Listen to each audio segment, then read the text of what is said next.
Good evening, my sleepy scholars. Tonight, we continue our journey throughout the extraordinary lives of Nobel Prize laureates. Tonight, we'll cover the years 1904 and 1905. 'Cause yes, it's going to take us some time to get through 124 years, full of masterminds and geniuses. This episode is extra scrumptious for my fellow science nerds. I really enjoyed the research, so I hope you'll have a blast. As well as I'm speaking to you directly for once. Let me just say how much I appreciate you're here with me. Love you. Anyway, let's dive in. Lord Ley, the man, the myth, the baffled ether chaser. Somewhere in the labyrinthine lanes of 19th century England, amid steam fares and Denzian soot, came a lad named John William Strutt. Born on a brisk November day in 1842, he inherited not only a title, becoming Lord Ley when his father died, but also a pension for poking at nature's most stubborn secrets.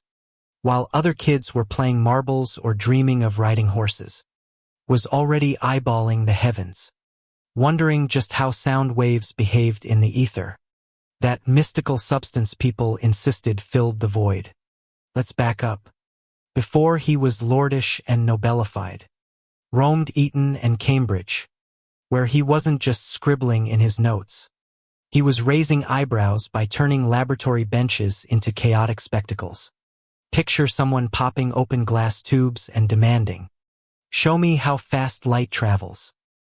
He earned his PhD in mathematics, then drifted into physics, fueled by that glorious confidence that physicists get when they suspect nature might just be hiding something delightful. Once he grabbed his inherited title, didn't dress up in frilly robes or practice dumb show.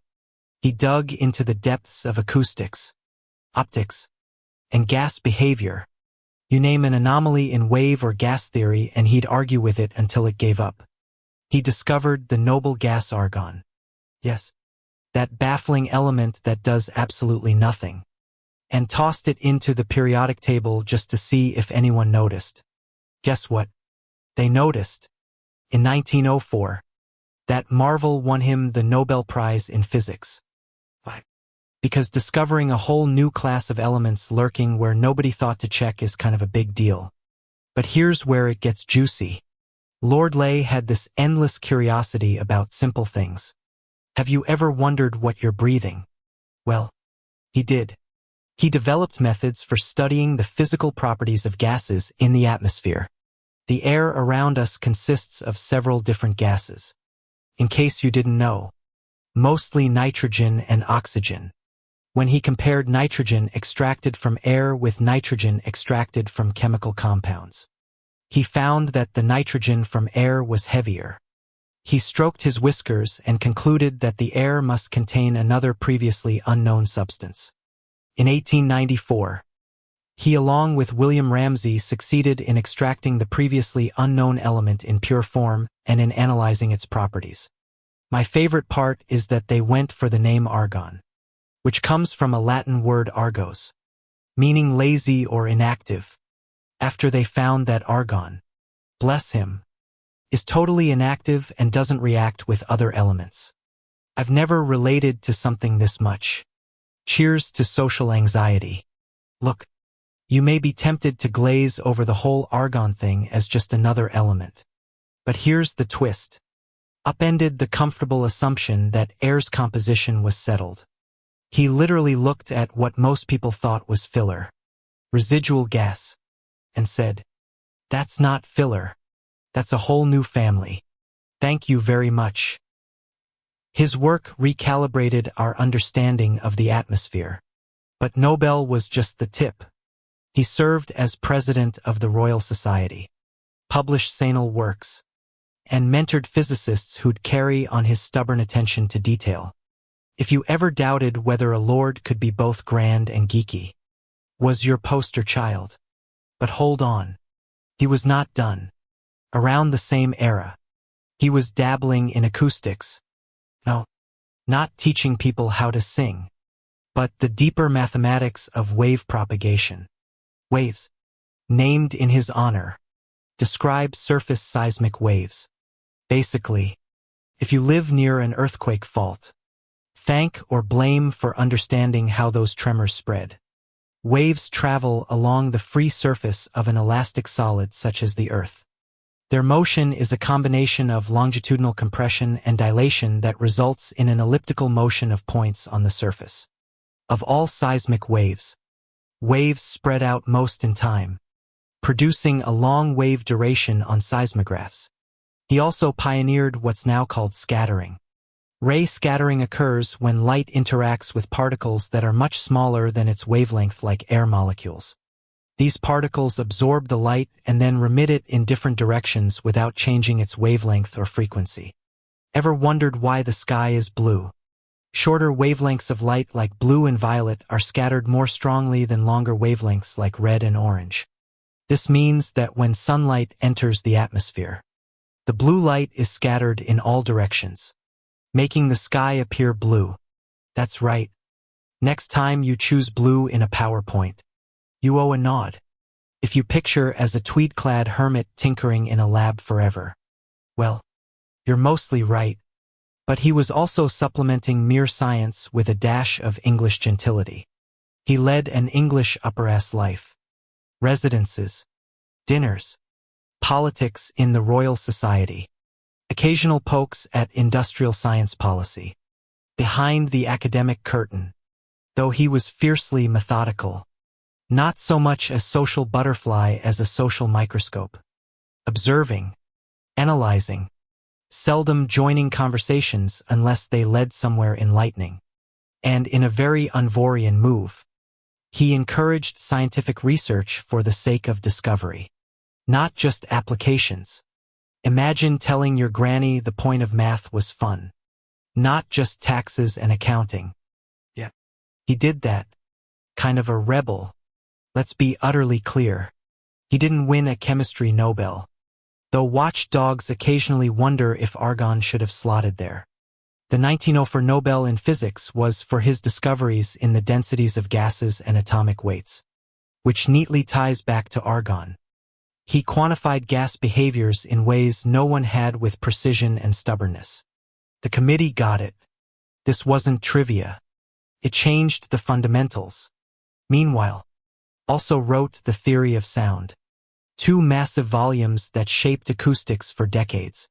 If you're thinking that dust-laden physics texts can't be poetic, his writing was so lucid and rich.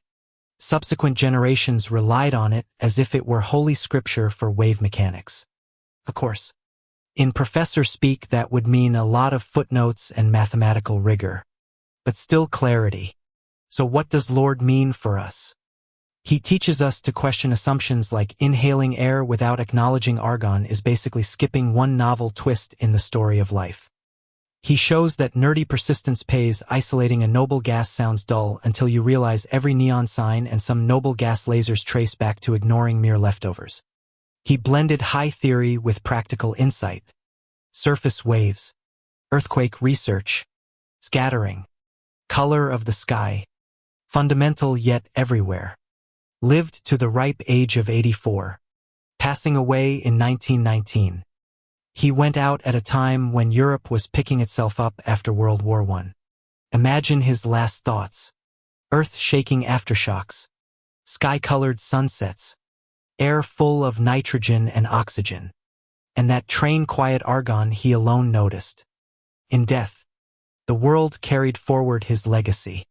Argon became standard in welding, lighting, and science labs. Waves and scattering became foundational to seismology and optical theories. His influence rippled. Pun absolutely intended. Sir William Ramsay, the element hunter. Buckle your bed covers, dear dreamer, because now we're diving into the chaotic brilliance of the man who made the periodic table. Need an extension? Sir William Ramsay. Yes. The very same who walked into chemistry and said, "You know what? This needs whole new column." Born in 1852 in Glasgow, Scotland. Because all great disruptors seem to come from misty places where people drink tea like it's fuel. Young William had 2 options. become a run-of-the-mill chemist, or turn the scientific world on its powdered wig? Spoiler: he chose the latter, though his hair never got quite as wild as Einstein's. Ramsay had a streak of chemical curiosity that made him sniff out what others missed. Literally and figuratively, Ramsay was a bit of a chemistry punk.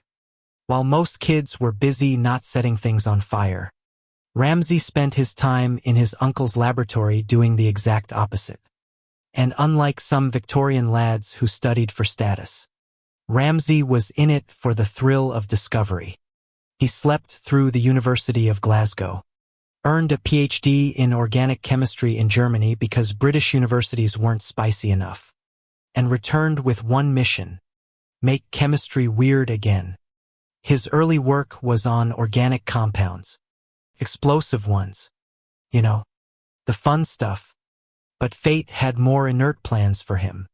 And by inert, I mean noble elements that just didn't want to react with anyone. Introverts of the periodic table. Let's rewind to Lord Lay, that gentle nobleman tinkering with air. He noticed something fishy with nitrogen's density. Ramsay got wind of it, pun intended, and went, "Hang on. If there's mystery gas in the mix, I want to taste." So, the two tag-teamed, handled the physics, Ramsay the chemistry, and together they pulled argon out of thin air. Literally. It was the first noble gas discovered, which is hilarious when you consider that chemists had been studying air for centuries and somehow missed 1% of it. That's like saying, your kitchen inside out and discovering a raccoon has been living behind your toaster. Once argon was in the bag, Ramsay didn't stop. Oh no. He sniffed blood, or rather gas, and turned into the Sherlock Holmes of elemental discovery. He went spelunking in uranium minerals and found helium. Yes, the stuff that makes your voice hilarious was first found in space and then in radioactive rocks. Romantic. Then came neon, krypton, and xenon. Ramsay and his assistant Morris Travers were basically throwing minerals into vacuum tubes and shouting, "Show yourself." And the gases did. It was a noble gas shopping spree. Each one more inert, more unimpressed with human chemistry than the last. They were like the indie rock stars of the periodic table. Beautiful, aloof, and not interested in bonding. Ramsay wasn't discovering reactive elements. He was discovering the social outcasts of matter, and he loved them for it. In 1904, Ramsay was awarded the Nobel Prize in Chemistry for his discovery of noble gases. Not bad for a guy who once blew up a lab window in his youth. The committee praised his extraordinary services in the discovery of the inert gaseous elements in air, which is basically the scientific equivalent of, "Hey, thanks for finding all the shy kids hiding in the back of the room." But Ramsay wasn't just a one-hit wonder. His work redefined the periodic table. Dmitri Mendeleev had left blank spaces for predicted elements. But Ramsay carved out a whole new group. Group 18. Baby. The noble gases got their own section.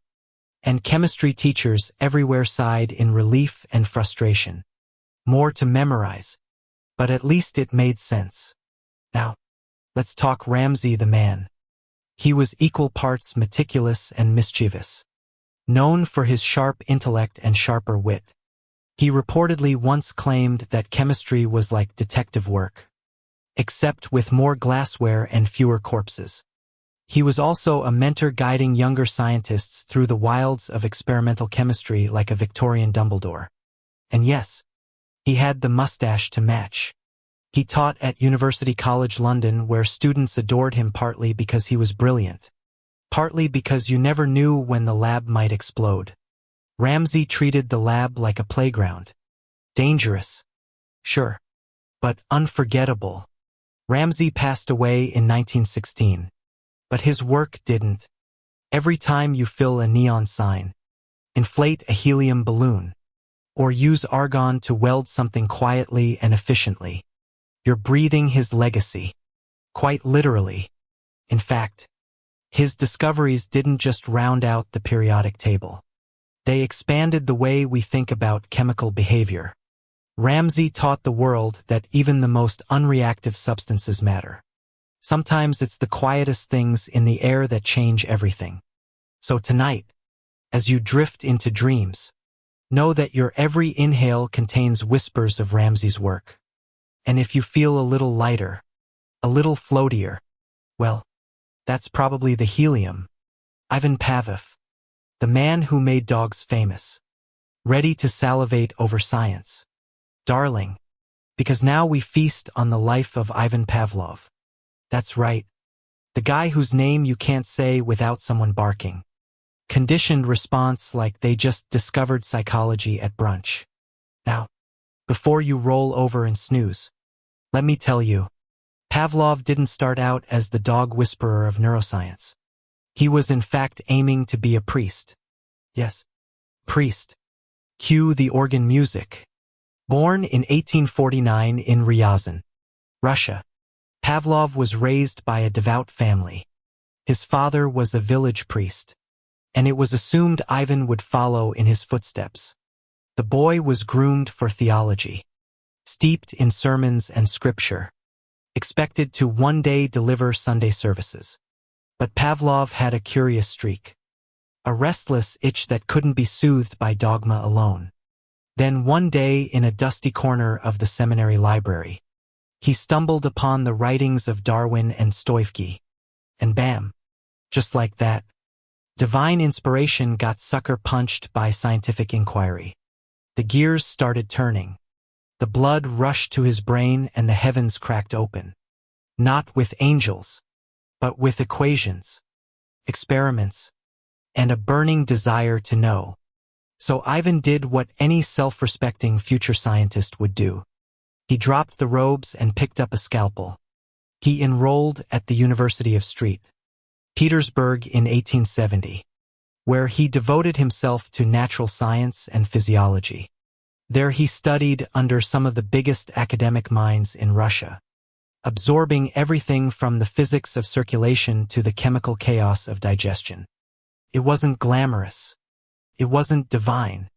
It was complicated, messy, and glorious. In the early years of his research, Pavlov became obsessed with the body's internal communication. How did organs know what to do? How did they talk to each other? Pavlov zeroed in on digestion, not just what happened in the stomach, but how it all began.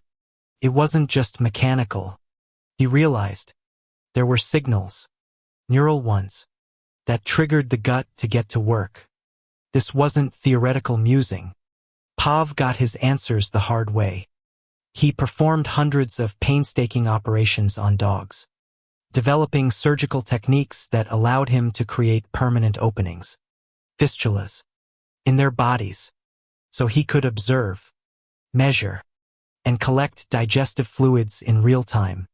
It sounds grim, and yes, the SPCA would have a meltdown today. But this was a scientific revolution. For the first time, someone was collecting data on digestion as it happened. Not post-mortem, not with guesswork, but with real-time observable evidence. It was rigorous, it was relentless, and it changed physiology forever. By the 1890s, Pavlov had established himself as a leading authority in gastric physiology. His work on digestive juices, how saliva, gastric acids, bile, and enzymes respond to external and internal stimuli, earned him accolades across Europe. But he wasn't done. Here's where things get iconic. Pavlov noticed something weird in his lab. The dogs he was studying would begin salivating before food was presented. Not when they tasted it, but when they anticipated it. They drooled when they saw the lab coats, when they heard footsteps, when they smelled the lab itself. That wasn't digestion. It was psychology, behavior, memory. So, Pavlov got curious. What if you could manipulate that salivation with a signal? He introduced a metronome. Fun fact, not a bell. That came later, courtesy of pop psychology. He would tick the metronome, then serve food. Tick food, and soon tick drool. No food needed. The signal alone had become the trigger. This, my sleepy listener, was the birth of the conditioned reflex, a learned automatic response to a previously neutral stimulus. Pavlov didn't know it then, but he had cracked open the skull of modern psychology and inserted a giant repeat after me. Pavlov's lab wasn't your typical Victorian gentleman's study. It was a fortress of precision. Every assistant had a role. Every step was timed. Every drop of saliva was measured and logged. He invented something called the Pavlovian pouch, a tiny surgically created stomach in dogs that allowed researchers to observe digestion in isolation. His procedures were so refined they became gold standards for experimental science. And make no mistake, this man lived in the lab. His home life was practically a subplot. He married Serafima Vasilva, a former student, and they had 5 children. But Pavlov was a classic labra. He'd forget meals, birthdays, and even conversations if an experiment was going well. When questioned about his dogged persistence, he once quipped, "Don't become a mere recorder of facts, but try to penetrate the mystery of their origin." Or my favorite one, "Never think that you already know all. However highly you are appraised, always have the courage to say to yourself, 'I am ignorant.'" In 1904, Ivan Pavlov won the Nobel Prize in Physiology or Medicine. But here's the kicker. It wasn't for the conditioning experiments. Nope. The Nobel was awarded for his earlier work on digestion, which had revealed that the nervous system plays a critical role in regulating gastric function. Still, the conditioning research overshadowed his Nobel work in the public mind. His name became synonymous with behaviorism even though he never considered himself a psychologist. He called most of them philosophers in disguise and insisted his work was purely biological. Sorry, Freud. Pavlov's discovery became a cornerstone of behavioral science.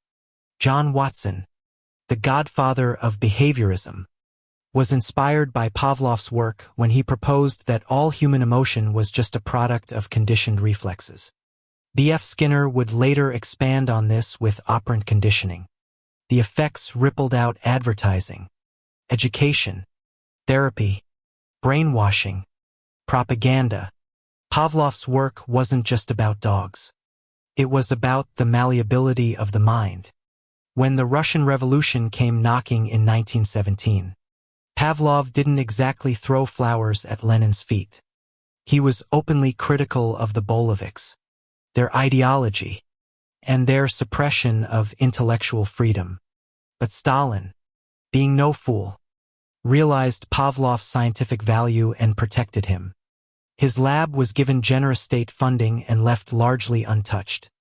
Even as the rest of the country spiraled into authoritarian paranoia, Pavlov used that insulation to keep working right up to the end. Pavlov continued experimenting into his 80s.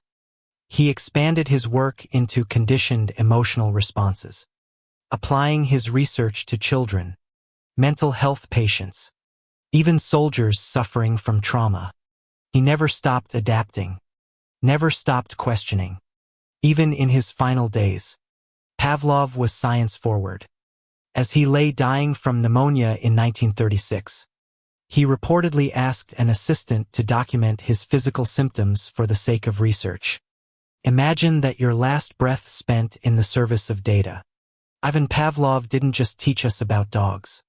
He taught us about ourselves, about the wiring of the brain, about how behavior isn't always conscious. It's learned, repeated, embedded.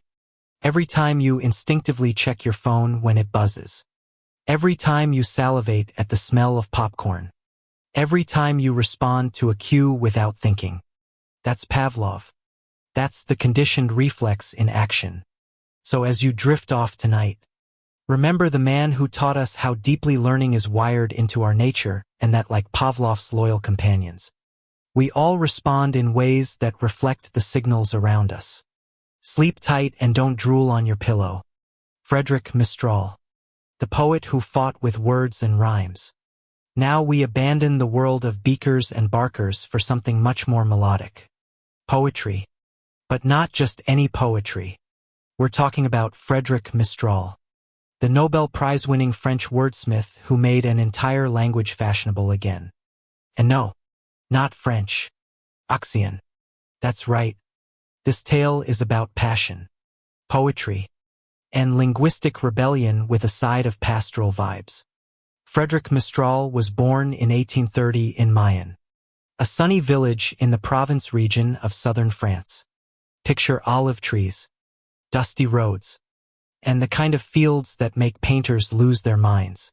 But little Frederick didn't care about still lives. He cared about language. Specifically, the language spoken around him, Occitan, also known as Provençal. Now, if you're wondering what Occitan is, you're not alone. By the 19th century, it was considered a dying dialect. France, being very much in its centralization era, had decided that Parisian French was the official voice of the nation. Everything else was just noise. Occitan, peasant talk, provincial mutterings, the linguistic equivalent of wearing corduroy in a silk-only society. But Mistral didn't get that memo. Or rather, he got it and shredded it. He grew up listening to the lilting cadence of local folk songs, farmers' tales, and old oral traditions whispered across vineyard fences. And he didn't hear peasantry. He heard poetry, history, soul. His father, a modest landowner, supported Frederick's education, sending him off to school, where he encountered the sharp edge of linguistic snobbery. At boarding school in Avenue, teachers punished students for speaking Provençal. Mistral was humiliated more than once for using the only language he truly loved. Instead of shaming him into submission, it lit a fire under him. While studying law at the University of Aix-en-Provence, because of course he had to do something boring before living his dreams, Mr. met like-minded poets who shared his passion for the Southern tongue. Together they founded the Felibridge movement in 1854, a literary and cultural revival dedicated to preserving and celebrating Occitan. They weren't just publishing poems. They were redefining identity. In a France that was becoming increasingly centralized and homogenized, the Felib pushed back their creed. Provence was not just a region, it was a culture, and Provençal was not just a dialect. It was a voice worth raising. And how did they do it? By writing lots, poems, essays, dramas, dictionaries, anything that could elevate the language from backwater babble to literary treasure. Mistral became the ringleader, the cultural crusader of his cause, a linguistic knight armed with a fountain pen. In 1859, Mistral published Mirio, an epic poem that would make even Homer put down his lyre and go, "Damn, that's good." Written entirely in Provençal, the poem tells the tragic love story of a poor farmer's daughter and a basket weaver's son. Think Romeo and Juliet, but with more sunshine, wine, and goat herders. Over 12 cantos and thousands of verses. Mistral weaves a love story that is deeply regional but universally human. The Provence countryside becomes a character in itself. Its customs, festivals, and folklore leaping off the page. The poem was a hit, not just locally, but nationally. It was translated into French and caught the eye of the French government, who were so moved they awarded Mistral the Lion d'Honneur. This was a most unusual occurrence since it is usually only awarded for notable achievement on a national level. Whereas Mistral was uniquely proven in his work and achievement. The success of Mirio validated Mistral's belief that Provençal wasn't just worth saving. It was worth celebrating. After M.O., Mistral continued writing, producing other major works such as Calandel and Nerto. These works explored provincial heroism, history, an identity. But he wasn't just scribbling in a notebook. Mistral saw poetry as service. He toured the countryside meeting farmers, shepherds, and artisans, collecting their stories, idioms, and songs. He was a living archive, a one-man folklore committee. He began working on his magnum opus, Le Trésor du Felleberger, a 2-volume dictionary of the provincial language that remains a linguistic masterpiece to this day. Part dictionary, part encyclopedia, part love letter. It catalogued idioms, proverbs, agricultural terms, religious language, and more. It took him over 40 years to complete. Why? Because he knew that language was not just vocabulary. It was worldview, and every word lost was a world erased. In 1904, Mistral was awarded the Nobel Prize in Literature. He shared it with Spanish dramatist José, which some critics grumbled about as if the Nobel was a pizza that someone cut in half. But for Mistral, the win was more than personal glory.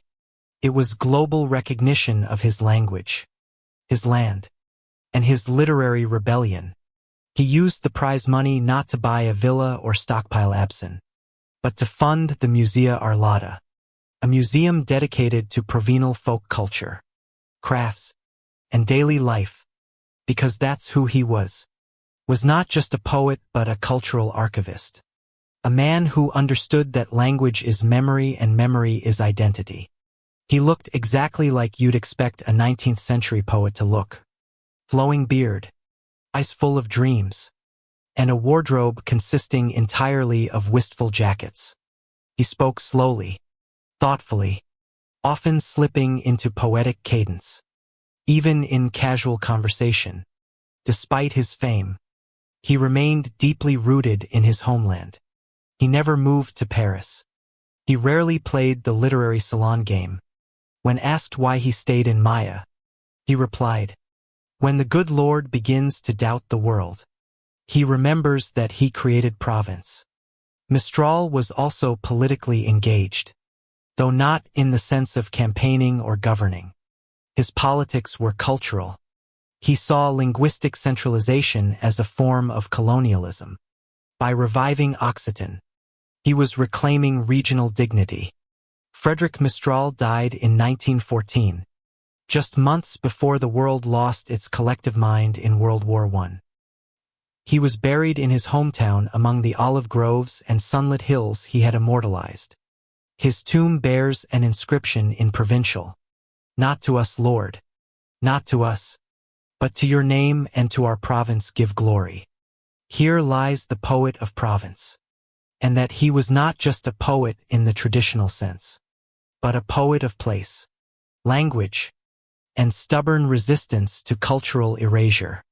He stood as a counterpoint to the idea that homogenization was progress. He believed in diversity, linguistic, cultural, personal. Today, if you wander through southern France, you'll hear echoes of Mistral's work. Street signs in Provençal, statues of the man himself, annual festivals honoring the Felleber. And in every quiet village cafe, there's probably an old farmer quoting lines from Mo between sips of rose. His dictionary is still used by scholars. His museum still hosts visitors. His poems are still taught in schools, at least the good ones. And the Fellebridge still exists now in the form of cultural associations fighting to preserve regional languages in a globalized world. So tonight, as you fade into slumber, imagine the lavender fields swaying under a moonlit sky, the gentle rhythm of a forgotten tongue whispering through the wind. And remember, sometimes the most powerful rebellion begins with a poem. José Egar, the mathematician who moonlighted as a dramatist. Now we slide into the unpredictable double life world of José Egar Yager, Spain's first Nobel laureate in literature and possibly the only man who could toggle between solving differential equations by day and writing melodramas by candlelight. Yes, really, if you ever thought math and art couldn't share a bed, Allow me to introduce the man who tucked both in and kissed them goodnight. Born in Madrid in 1832, José was the sort of child who looked at the world and immediately began calculating it. He studied civil engineering and mathematics with a rigor that would put modern calculus professors to shame. By his 20 IES, he was already a professor at the Escuela de Camino School of Civil Engineering, lecturing on everything from physics to projective geometry. Imagine walking into a classroom and your teacher is furiously sketching the parabola of a tragedy while muttering about a doomed protagonist. That was a cheery. Except before the tragedy came the train timetables and some steam engine schematics and possibly a lesson on vector forces. He was in short a polymath. But what happens when a brilliant magician has an overactive imagination? He starts writing plays. Of course, by the late 1860s, Achagaré turned to the stage. Not because he was bored of engineering, though who wouldn't be after a decade of bridges and hydraulic models? No. He turned to drama because he was burning with ideas, moral questions, passionate conflicts, political dilemmas. His plays were filled with high drama, larger-than-life emotions, and yes, an unapologetically theatrical flair. The critics sniffed. Too sentimental, too romantic. But the public, they ate it up. He was essentially the Spanish Victor Hugo with a math degree. In a typical Echeverri play, you might get a philosophical debate on fate versus free will, followed by a sword duel, followed by a tortured monologue from a woman questioning her own honor. It was 19th century telenovela meets Aristotle. Just when you thought the man had enough on his plate, he entered politics. Because why not? Spain in the late 19th century was a whirlwind of upheaval. Revolutions, restorations, new constitutions. Every other Thursday. Served multiple terms as Minister of Public Works and even as Minister of Finance. He helped modernize Spain's infrastructure and monetary system. He was literally writing tax reform by day and tragedies by night. It's enough to make the rest of us feel deeply unproductive. And through it all, he never stopped writing. His works multiplied. Ergolotto, Marana, Allura or Santadet, and over 60 other plays. He tackled themes of sacrifice, betrayal, redemption, and societal hypocrisy with the passion of a man who knew life was short and governments unreliable. In 1904, the Swedish Academy finally looked beyond Paris and London and gave Spain its first Nobel Prize in Literature. Echege shared the honor with Frederick Mistral, which sparked more than a few academic squabbles. Some purists said his style was too emotional, too old school. But the Nobel Committee saw through the snobbery. They awarded him the prize in recognition of the numerous and brilliant compositions which in an individual and original manner have revived the great traditions of the Spanish drama. Translation: the guy had range and guts and a fountain pen that refused to quit. In person, Achagaré was as intense as his characters. Bushy-bearded, sharpied, and intimidatingly eloquent. He could turn a casual dinner into a philosophical debate about determinism. Despite his literary fame, he remained humble. In fact, he was president of the Spanish Royal Academy and played a central role in advancing education and science throughout the country. To him, there was no wall between intellect and emotion, numbers and nuance. José Achagaré passed away in 1916 at the age of 84. Spain gave him a hero's farewell. Streets were named after him. Statues erected. His name etched in gold in both scientific journals and theater programs. And yet today, outside of Spain, he's rarely mentioned. Too dramatic for the scientists, too technical for the artists. But for those who live in the overlap, who believe brains and hearts can share the same stage, he's a legend. So tonight, as you drift toward dreams, think of José scribbling equations in the morning, penning betrayals in the evening, and occasionally saving the national economy in between. He reminds us that life is rarely either or. It's usually both, and both artist and analyst, both playwright and policymaker, both dreamer and doer. The Institute of International Law.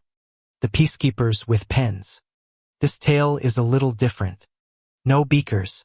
No battlefields. No tortured artists scribbling stanzas by candlelight. Now we talk about peace.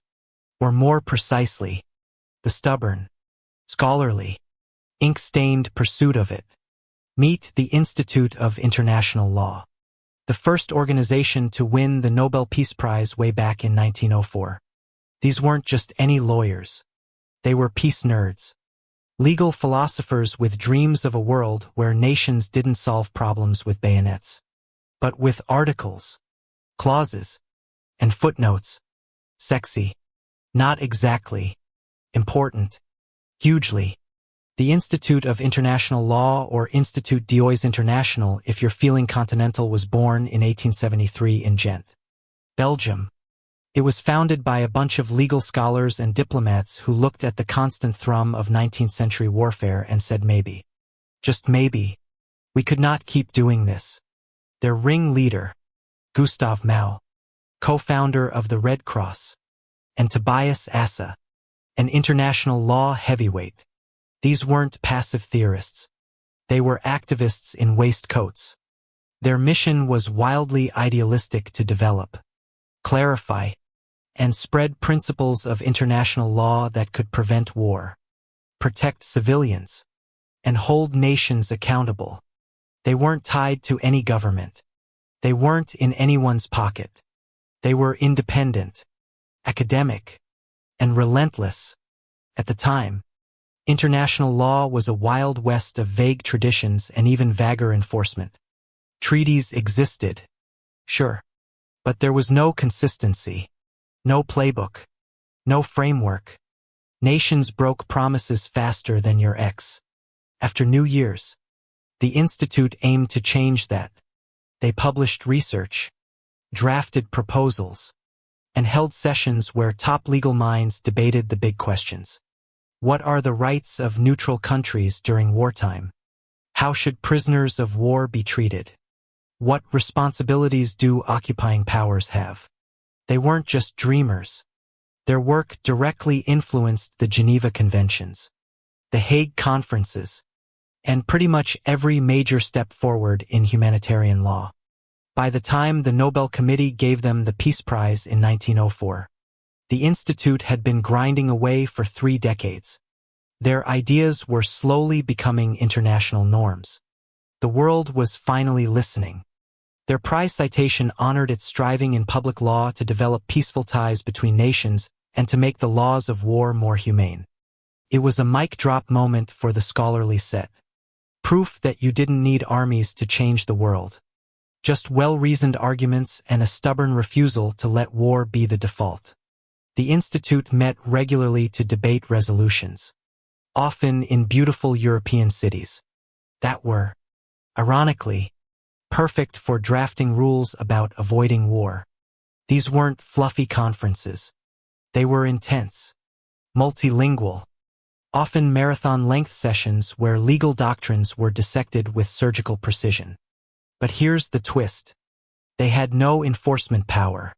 None. They couldn't punish nations. They couldn't send peacekeepers. What they could do was create consensus, legitimacy, pressure.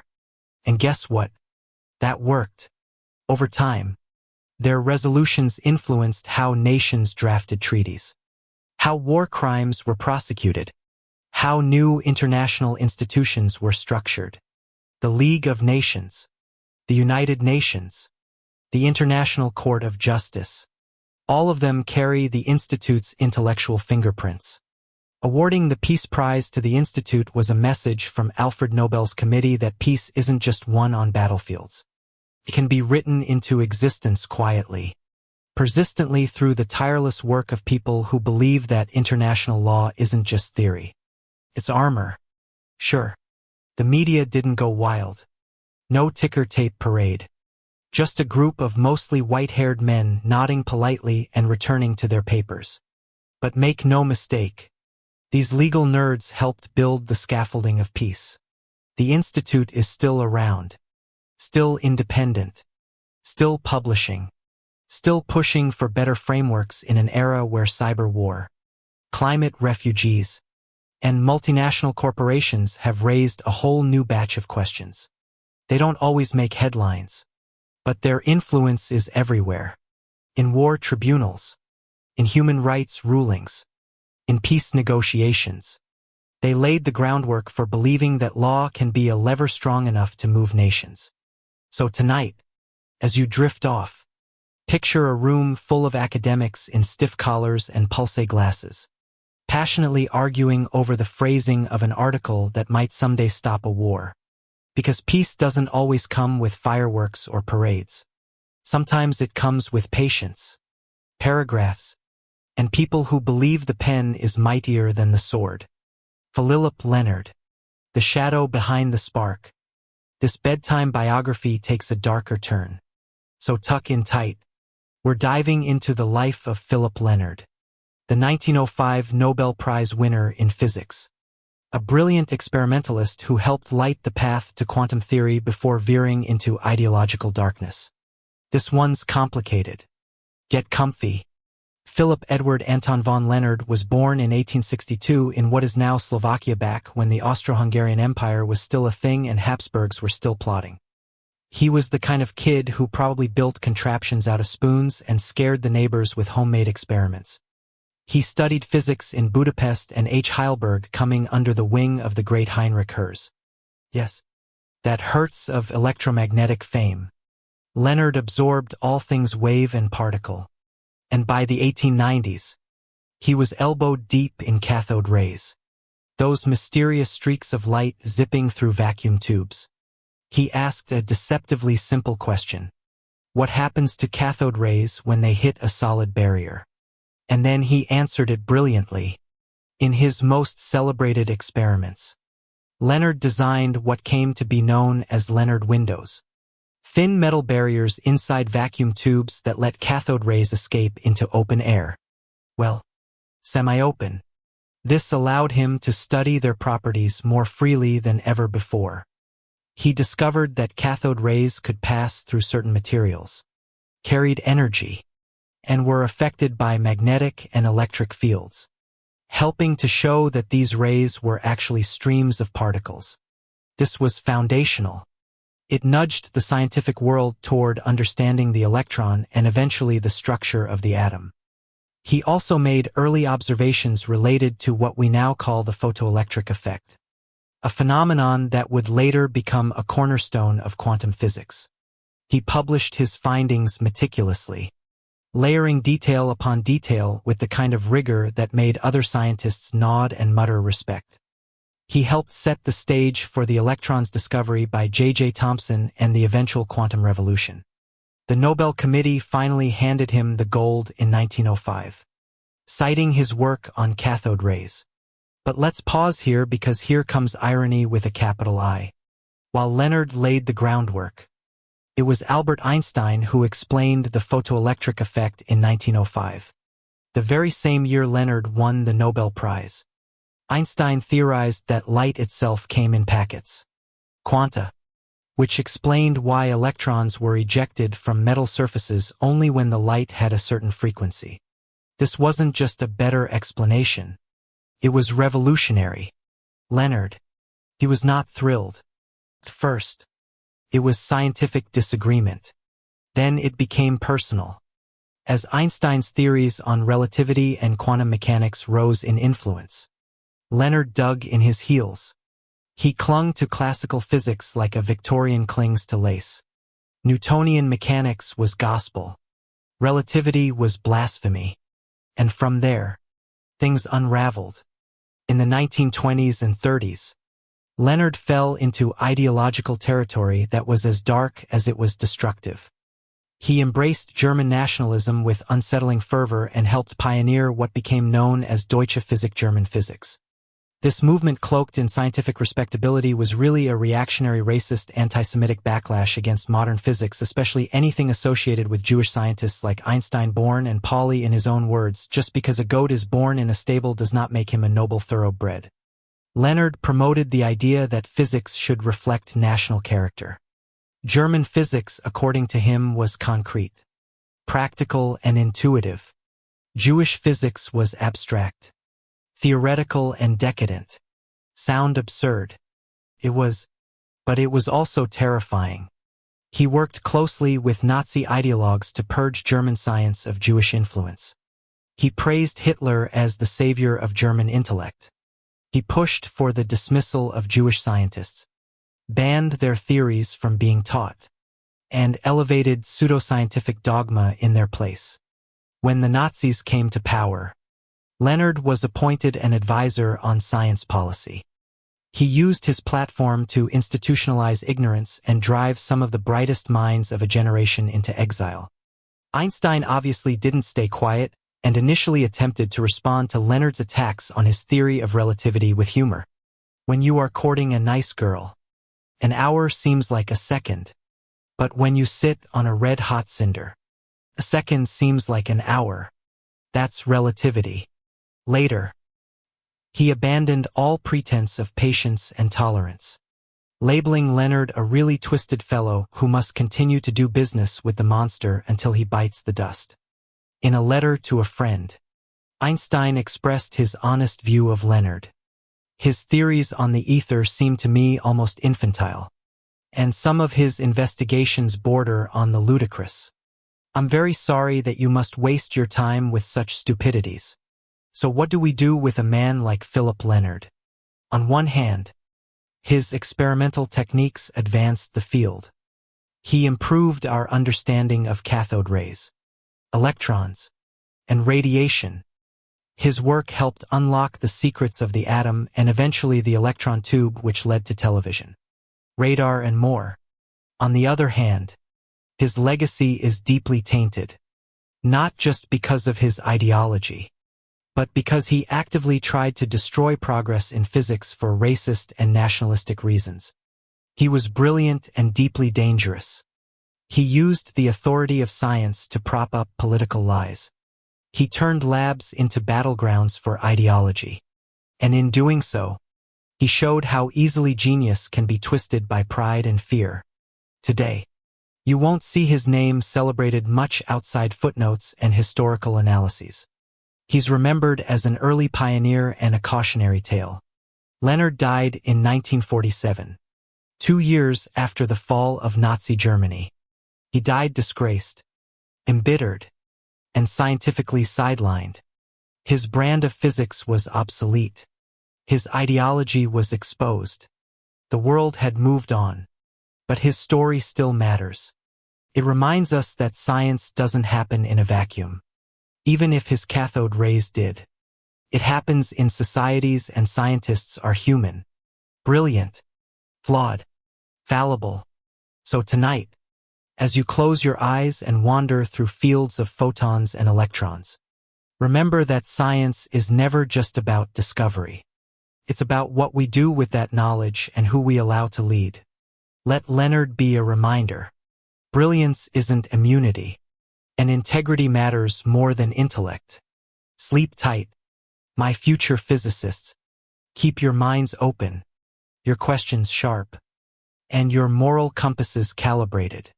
And by the way, in case you're intrigued by the feud between Leonard and Einstein, there's a brilliant book called The Man Who Stalked Einstein I recommend. Adolphe Vona, the color chemist who dyed the world brilliant.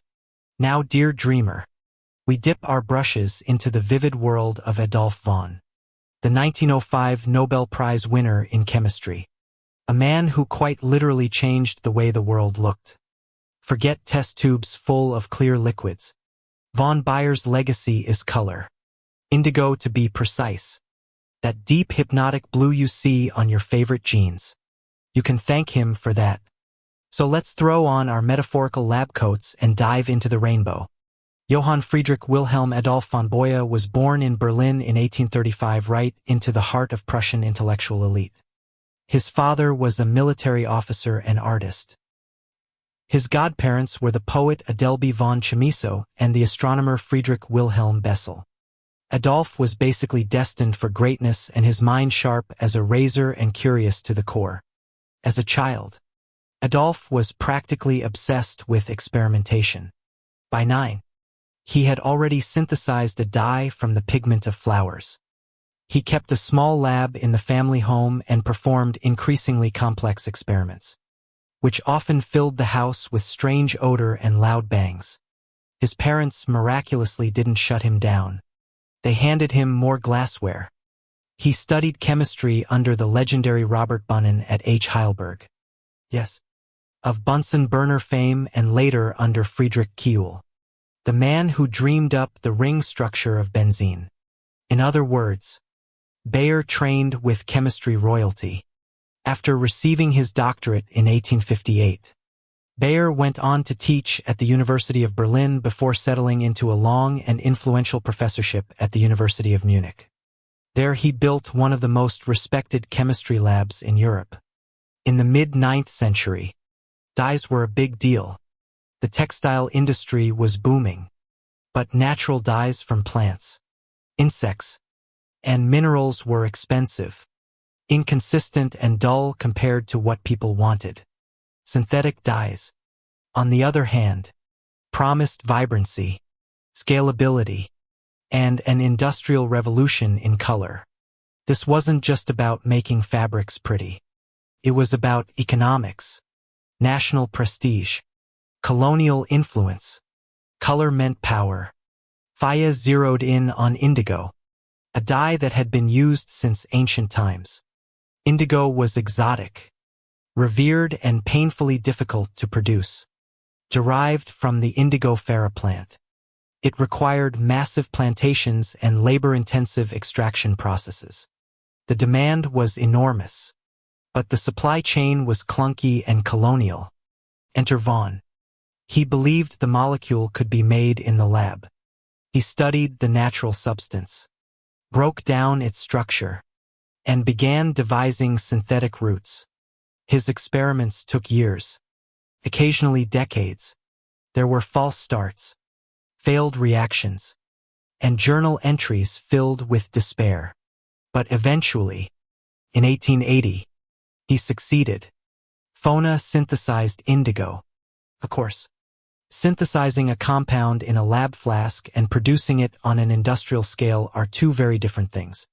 Fona collaborated with BASF, the German chemical giant, to bridge that gap. Together, they refined his process, scaled up production, and within a generation, synthetic indigo wiped out the natural indigo trade. This had profound global consequences. The colonies that had depended on indigo farming saw their economies collapse while Europe gained control over a high-value product. It was chemistry as empire, invention as economic weapon. Fonbay's talents didn't stop at dyes. He was a master of structural organic chemistry. He decoded the intricacies of uric acid derivatives, studied the delicate architecture of aromatic rings, and created entire classes of compounds, including the phthalons, the precursors to many pH indicators. If you've ever done a school chemistry lab with a mysterious pink liquid that changed color, chances are you've met phenolphthalein, a classic pH indicator developed through Bayer's pioneering work on phthalons. He also developed what became known as the BR strain theory, which explained why certain carbon ring structures were unstable due to angle strain. This theory became crucial in understanding molecular shapes and the behavior of cyclic compounds. Bayer was a true scientist-artist hybrid.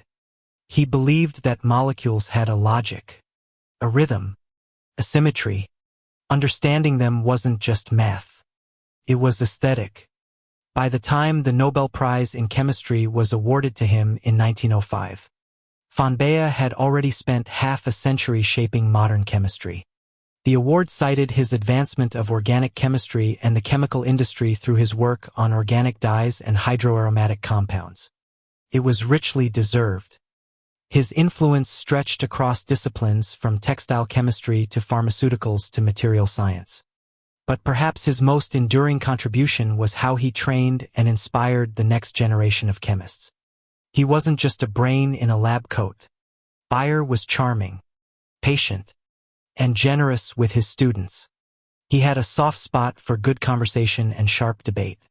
He believed in teaching by example and mentoring through trust. His lab in Munich became a hub of innovation filled with international students and visiting scholars. He once said, "I never undertook my experiments to see if I was right, but to see how compounds behaved. This disposition accounts for my indifference to theories." It was this clear-eyed, curiosity-first mindset that made Bayer such a rigorous and open-minded chemist. He was a realist. He understood the ethical and political implications of industrial chemistry. He saw the power his work wielded, and he never tried to hide behind scientific neutrality. Adolf Fay died in 1917 just as the world was being torn apart by World War I. But his name lived on in textbooks, in industry, and in the deep blue hue of denim around the globe. His name adorns the bio-villager oxidation, a fundamental reaction in organic chemistry. His theoretical models continue to guide chemists, and his synthetic dyes helped spark the modern chemical industry in Germany, which would shape the entire 20th century. Today, he's remembered as a pioneer not just of color but of clarity. A man who made the invisible visible and the abstract practical. So tonight, as you drift off, think of a bearded German scientist hunched over a beaker, chasing the perfect blue. Think of molecules folding into rings, of droplets dancing into vibrant solutions, of color blooming from carbon. And remember, sometimes progress looks like a pair of jeans.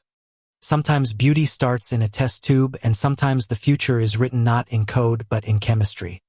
Sleep well, dream in color, and never underestimate the power of a pigment. Robert Koch, the germ detective who took down plagues. If you're snuggled in bed with a warm drink and a world-weary immune system, you're going to love this Nobel tale. It's the story of Robert Koch, the man who took on anthrax, tuberculosis, and cholera with a microscope and a terrifyingly steady hand. He didn't just fight disease. He hunted it, trapped it, named it, and shoved it under glass. So, close your eyes unless you're a hypochondriac, and let's walk into the lab of one of medicine's greatest germ slayers. Robert Koch was born in 1843 in Claus Hall, Germany, a town with a name that sounds suspiciously like a lung condition. He was a quiet, precise child who collected insects, sketched their body parts, and had more curiosity than friends. Textbook future scientist. He studied medicine at the University of Jing'an and worked as a physician in rural areas where he quickly got frustrated. People were dying of mysterious fevers and no one knew why. Germ theory was just a twinkle in Pasteur's eye at this point. And Koch had had enough of shrugging at symptoms. So he built a lab in his home. Not a metaphorical lab. A literal lab with Petri dishes and blood samples and animal testing in a house with a family. Dinner must have been a trip. He borrowed equipment, screeded supplies, and taught himself microscopy with the kind of obsession usually reserved for romance novels and conspiracy theories. This wasn't a man dabbling in science. This was a man determined to drag disease into the daylight. Koch's big break came in the 1870s when he tackled anthrax, a lethal disease killing livestock and occasionally humans. Using a microscope, he identified Bacillus anthracis in infected animals, proved it caused the disease, and showed it could be cultured, stored, and reintroduced to create new infections. He didn't just suggest a germ-caused disease. He proved it step by step. A trail of evidence. These became the now famous CO postulates, the gold standard for proving causation in infectious disease. The microorganism must be found in all cases of the disease. It must be isolated from the host and grown in pure culture. It must cause the disease when introduced to a healthy host. It must be re-isolated from the experimentally infected host. Textbook brilliance. Literally. It was science with courtroom-level rigor. Then came tuberculosis. The pale, wasting blood-speced cough that was killing millions. In 1882, Koch dropped the mic. He announced the discovery of Mycobacterium tuberculosis. It was the medical equivalent of catching Jack the Ripper. This wasn't just a scientific triumph. It was a cultural earthquake. TB had haunted Europe for centuries. Poets died of it. Artists romanticized it. Koch named it and claimed it. He unveiled the bacillus in a packed lecture hall with dramatic flair and unimpeachable evidence. For days afterward, headlines buzzed across Europe. His name became synonymous with medical heroism. He developed a method using special dyes to stain bacteria, making them visible under a microscope. This opened the door to identifying countless other microorganisms. The magic bullet concept. The idea that each disease had a specific cause and one day might have a specific cure, was born here. In 1905, Koch was awarded the Nobel Prize in Physiology or Medicine for his work on tuberculosis. By that point, he'd already revolutionized medicine, changed public health policy, and basically laid the foundation for modern bacteriology. He was the first to use solid media like agar plates, the first to isolate many of the world's most feared pathogens, and the first to show that bacteria cause specific diseases with scientific rigor. Before Koch, doctors guessed. After Koch, they knew. His Nobel lecture emphasized not just discovery but application. He spoke about the role of sanitation, disinfection, and the environment in controlling disease. He wasn't interested in just knowing what caused illness. He wanted to stop it. Let's not forget cholera. In the 1880s, Koch took his microscope to Egypt and India and identified Vibrio, the curved little menace behind the brutal epidemic sweeping through cities. His findings helped reshape sanitation systems, saving untold lives. He didn't cure cholera. He found it, which at the time was half the battle. When you can name the enemy, you can start fighting it properly. Koch also confirmed that dirty water was the primary transmission route. He emphasized hygiene, clean water, and better sewage systems as public health priorities. This was science directly saving lives. Koch wasn't always the cuddliest scientist. He could be stern, competitive, and occasionally arrogant, but he was meticulous, driven, and obsessed with accuracy. When he debated, he brought data, not drama. He married twice, lived modestly, and was often more comfortable with microbes than people. But his students adored him. He trained a generation of bacteriologists who went on to tackle everything from diphtheria to leprosy. His lab in Berlin became the center of a new science. It wasn't just about curing disease anymore. It was about understanding it. He also clashed with Pasteur's supporters, creating a bit of a Franco-German scientific rivalry. But to be fair, when you're inventing modern medicine, you get to have a few enemies. Today, every time you take an antibiotic, swab a throat, or get a vaccine, you're standing on Koch's shoulders. He helped invent epidemiology, validated germ theory, and made it impossible for doctors to keep guessing blindly. He showed that disease wasn't divine punishment. It was biology, trackable, measurable, beatable. Whole disciplines of medicine from infectious disease to public health were built on his foundations. The World Health Organization, the CDC, modern sanitation, all of it can trace roots back to his microscope. So tonight, as you settle into bed, think of a man in a quiet house, peering into a microscope while everyone else slept, searching for answers no one could see.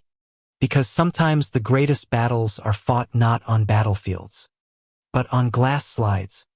And sometimes the hero wears a lab coat, not armor. Sleep well and wash your hands. My darlings. Koch would insist on it. Henryk Sienkiewicz, the penman who gave Poland its voice. Now we take a break from microbes and molecules and wander instead into the land of knights, kings, and literary epics. Our storyteller, none other than Henryk Sienkiewicz, the man who wrote Poland back into history with a quill as mighty as any sword. He won the Nobel Prize in Literature in 1905. But this was no ordinary author. Sienkiewicz didn't just entertain. He resurrected. His stories reminded and occupied, divided Poland that it still had a soul.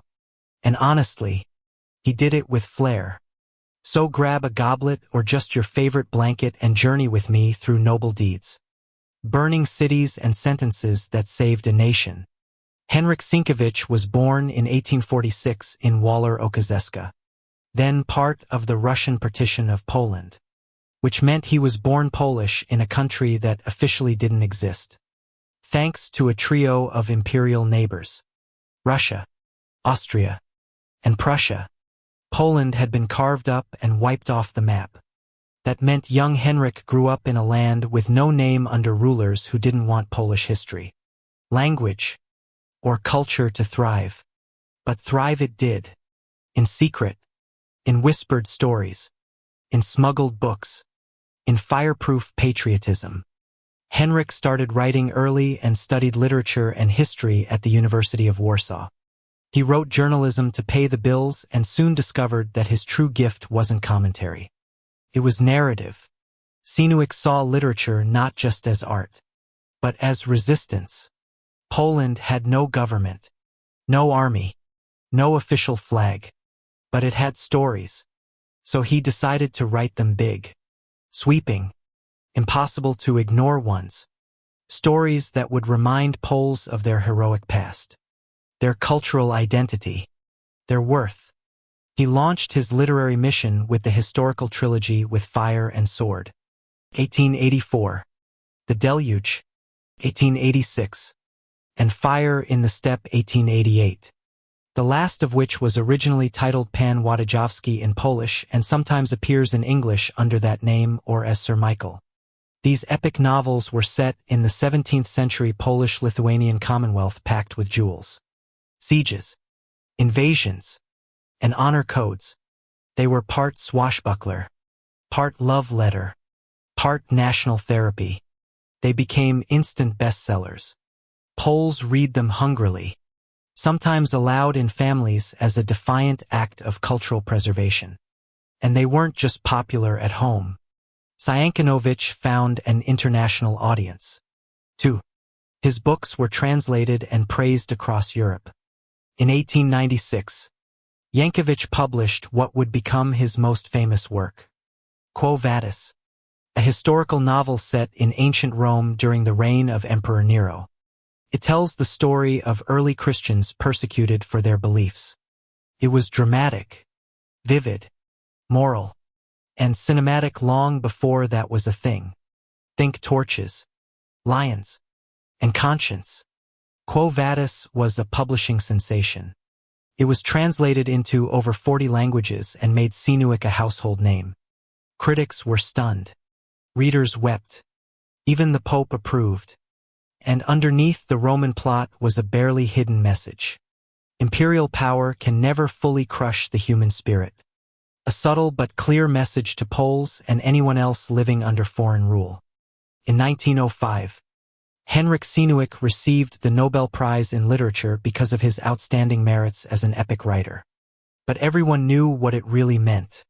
This wasn't just about literature. This was a global acknowledgement that Poland still mattered, that its voice had not been silenced. The Nobel Committee might as well have waved a red and white flag from Stockholm. Sienkiewicz's acceptance speech was graceful and defiant. He thanked the committee on behalf of a nation who was pronounced dead and yet lives on. Cue the patriotic applause. Despite his fame, Sienkiewicz was a private, modest man. He traveled extensively, including to the U.S. in the 1870s, observed keenly and preferred solitude to salons. He was deeply Catholic, deeply principled, and a little old-fashioned. He didn't chase literary trends. He didn't dabble in experimental forms. He wrote what moved him: historical dramas, moral tales, human conflicts against brutal backdrops. And people loved him for it. Henryk Sienkiewicz died in 1916, just 2 years before Poland officially regained its independence. He didn't live to see it, but he helped write it into being. His body was originally buried in Switzerland, but brought back to Poland in 1924 with full honors. Tens of thousands lined the streets for his state funeral. He was buried in the crypt of St. John's Cathedral in Warsaw, not as a politician, not as a general, but as a writer who had fought with ink and memory.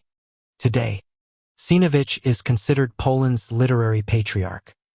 His novels are required reading. His sentences are still recited.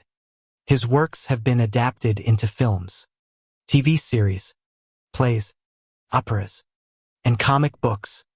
He taught a nation that stories matter, that identity isn't erased by borders, that language is a form of survival.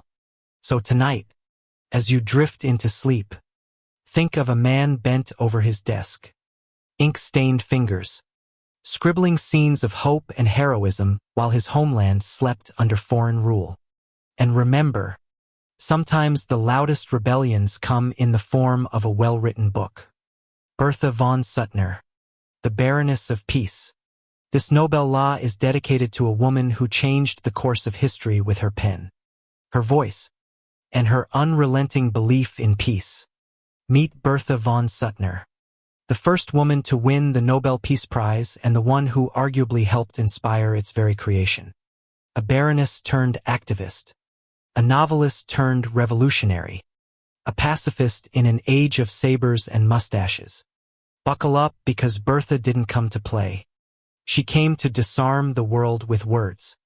Bertha Kinsky was born in 1843 into an aristocratic Austrian family with more pride than money.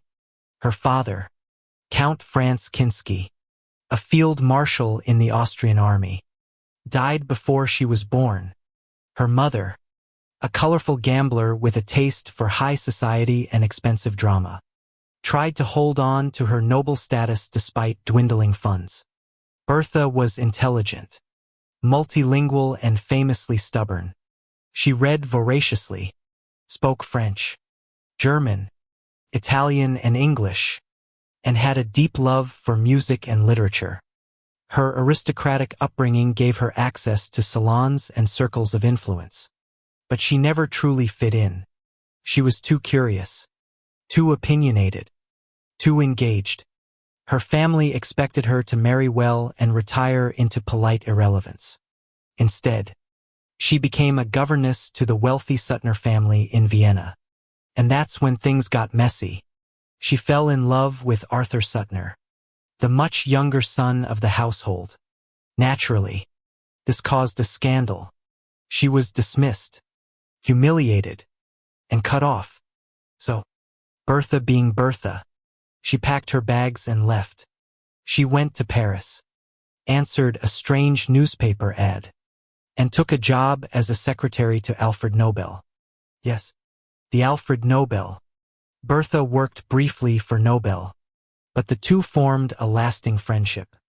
They exchanged letters for decades. Their correspondence was a meeting of minds, a mix of philosophy, ethics, science, and big questions about war, peace, and progress. It is widely believed that Bertha's impassioned writing on disarmament and her pleas for a more civilized world influenced Nobel's eventual decision to include a peace prize in his will. She challenged him to think beyond science and toward social responsibility. Meanwhile, she returned to Vienna and married Arthur in secret.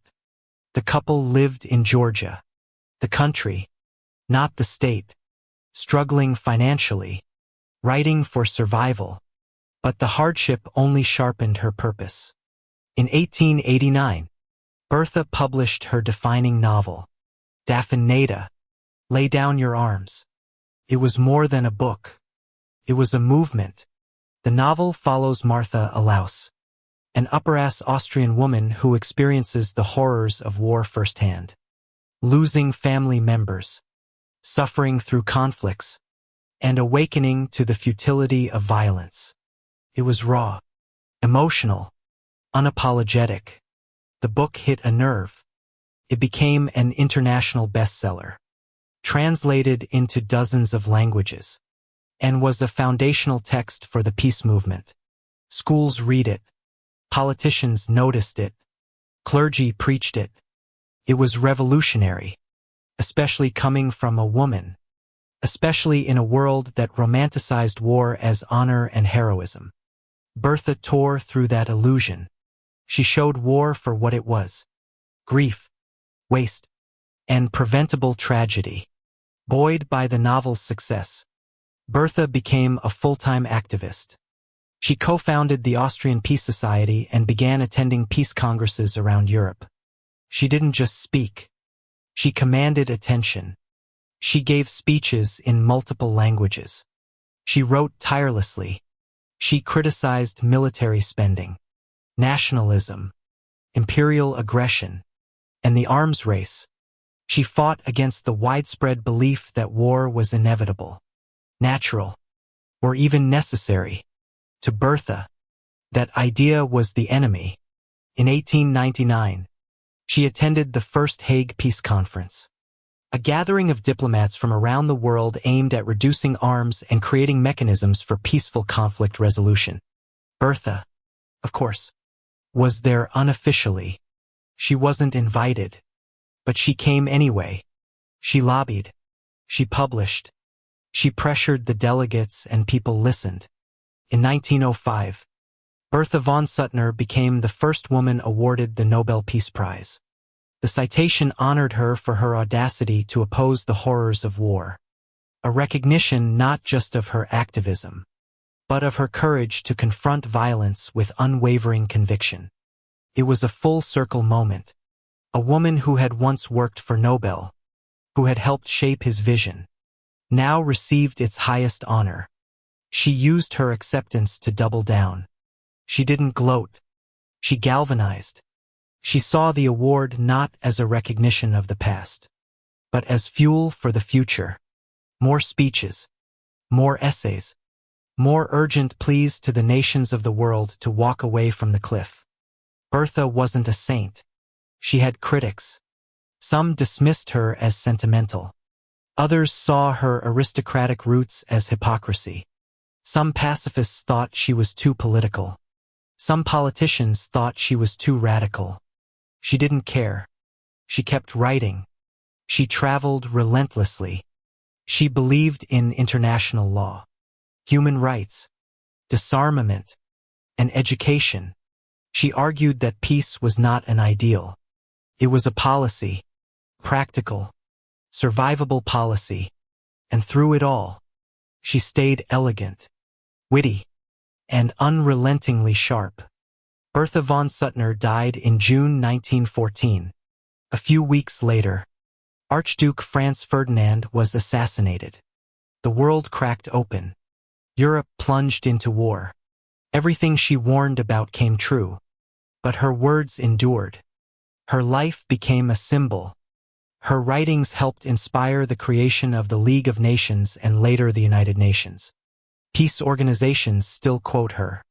Feminists, historians, and activists alike continue to study her work. Today, Bertha von Suttner is remembered not just as the first woman to win the Peace Prize, but as the conscience of a continent. Statues of her stand in Vienna and Berlin. Her name graces schools, streets, and international awards. She helped define peace not as a vague ideal, but as a demand, a civic, social, and moral imperative. Every time a conflict is resolved through diplomacy instead of bombs, Bertha's legacy flickers to life. So tonight, as you drift into dreams, imagine Bertha at her desk by candlelight, scribbling furiously, fueled not by rage, but by hope. Because sometimes the greatest warriors don't carry swords. They carry sentences. Sleep well, peacekeepers.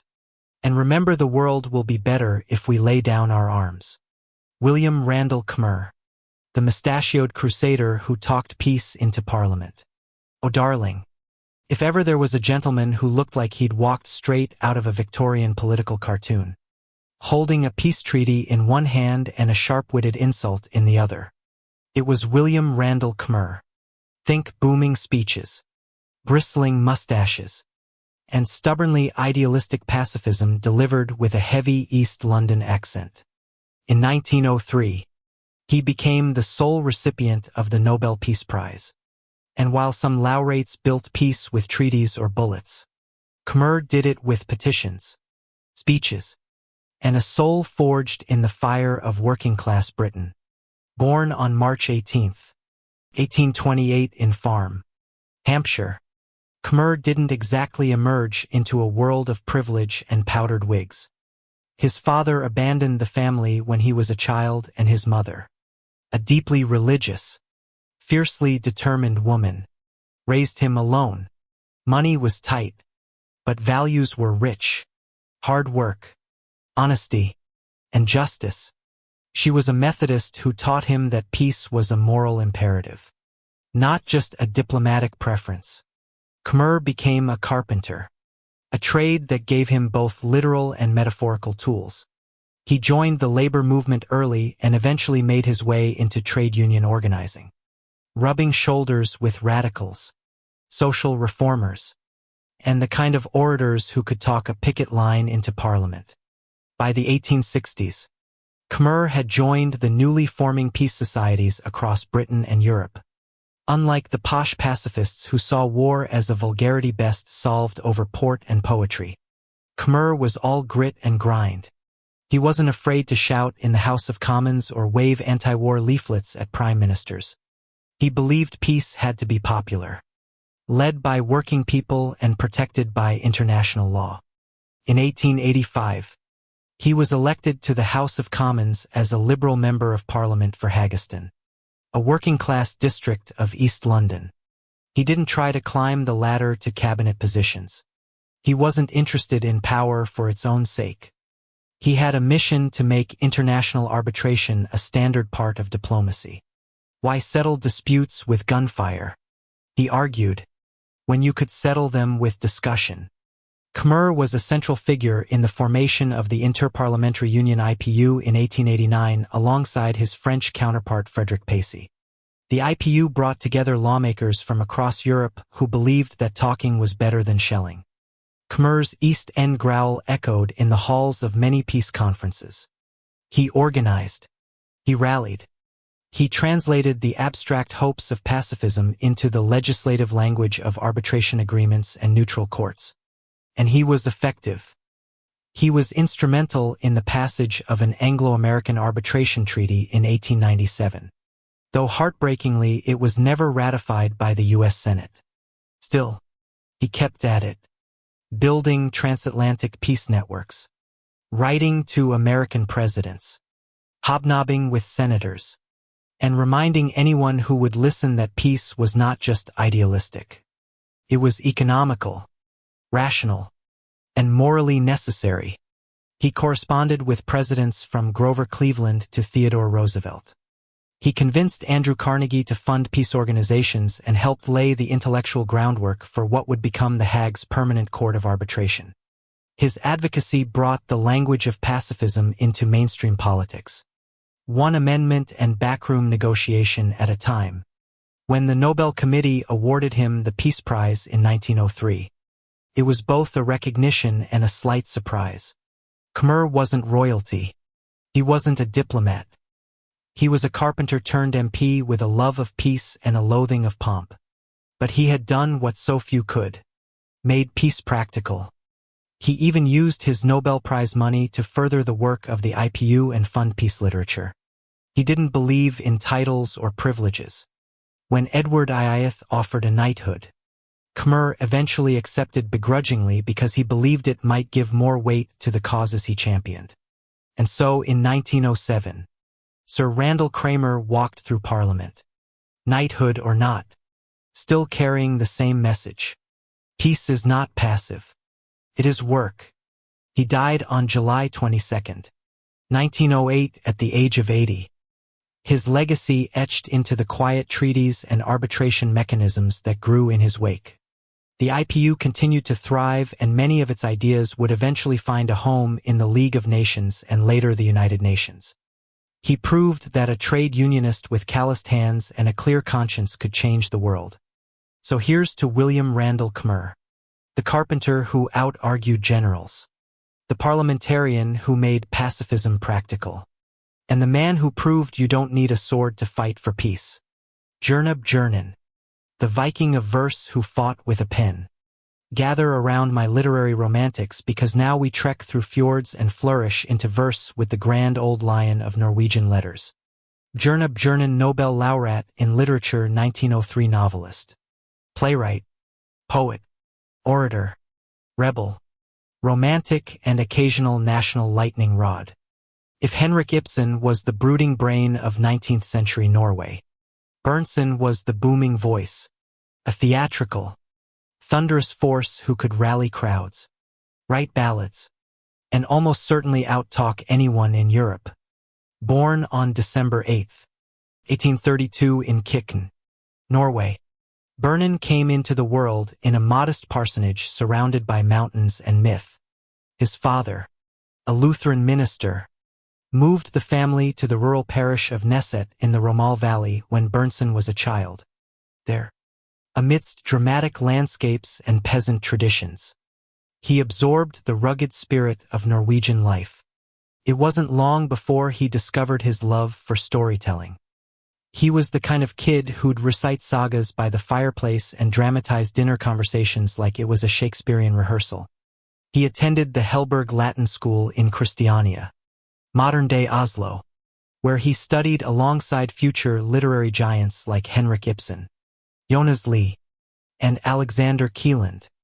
This scrappy little school was a crucible for talent and rebellion. Bernin, tall, boisterous, with a voice like a church bell, stood out even then. He devoured history, myth, and drama. His earliest ambitions were theatrical. Literature wasn't a job for him. It was destiny. He began his career as a journalist and critic, quickly gaining notoriety for his firebrand prose and no-holds-barred commentary. In 1857, he exploded onto the literary scene with his debut novel, Synnøve Solbakken, a sentimental yet stirring tale of peasant life that was practically soaked in nationalism. The book was a hit for Norway, a country still yoked to Sweden in a tense union. The novel felt like a declaration of cultural independence. His early works, known as his peasant tales, were more than pastoral nostalgia. They were political. They offered dignity to the rural poor, celebrated Norwegian traditions, and rejected the imported snobbery of Danish and Swedish influence. He followed Synnøve Solbakken with Anna 1858, A Happy Boy 1860, and The Fisher Maiden 1868, solidifying his role as the literary voice of Norwegian selfhood. But Bernson was never one to stick to a single genre. He launched into playwriting with an enthusiasm that bordered on mania. His dramas ranged from historical epics like Sigurd Sundby 1862 to contemporary social commentaries like The Editor 1875 and Beyond Human Power 1895. His characters were larger than life. Kings, rebels, priests, lovers, and truth-tellers, always grappling with moral dilemmas and national identity. Beneath the bombast, though, was a craftsman. Bernin understood narrative tension, pacing, and theatricality. He knew how to ignite a scene with dialogue and infuse a soliloquy with political fire. His plays were performed across Scandinavia, and his fame grew beyond the fjords. Parallel to his literary pursuits, Bernson threw himself into political life. He was a passionate advocate for Norwegian independence and was closely associated with the Liberal Party. He gave fiery speeches on parliamentary reform, civil liberties, and the rights of minority groups. He was a relentless voice for women's education and suffrage years before it became a fashionable cause. He denounced militarism, authoritarianism, and clericalism. If there was a moral battle to be fought, Bernson strapped on a rhetorical sword and charged. His activism reached beyond Norway. He was one of the first major European intellectuals to stand publicly against antisemitism, lending his voice to the defense of Alfred Dreyfus during the infamous Dreyfus Affair in France, at a time when many of his contemporaries stayed safely silent. Bernson wrote blistering essays and traveled across Europe denouncing injustice. Let's not forget the anthem. Oh yes, Javi Elskadetta landed. Yes. We Love This Country, which he wrote in the 1860s, became the heartbeat of Norway's national awakening. Set to music by his cousin Rikard Norder, it was embraced by revolutionaries and school children alike. Even today, Norwegians belt it out at national celebrations with the kind of emotional conviction usually reserved for funerals and football finals. In 1903, at the age of 70, Bernson was awarded the Nobel Prize in Literature. The Nobel Committee praised him for his noble, magnificent and versatile poetry, which has always been distinguished by both the freshness of its inspiration and the rare purity of its spirit.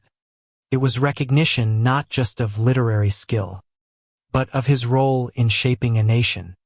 He spent his later years as a roving statesman of letters. He traveled extensively throughout Europe, writing, lecturing, and continuing to stir the pot. He befriended Alfred Nobel himself and was a strong early supporter of the Nobel Peace Prize, arguing that literature and diplomacy were twin forces in the moral evolution of society. Bernson died on April 26, 1910 in Paris, but Norway brought him home. His state funeral was a national event. Thousands attended. The entire country seemed to pause. His coffin was carried through the streets, draped in the flag of a country he helped to find. It was the kind of send-off usually reserved for monarchs or saints. Johnson was neither. He was louder. So here's to Bona Bjørnen, the Viking of verse, the dramatist of democracy, the father of the anthem, and the man who showed that a well-aimed sentence can shake a nation. Niels Ryberg Finneson, the ray of light who battled disease from a sick bed. Now we step into the soft, glowing edge of medicine where science met sunlight and hope came in beams.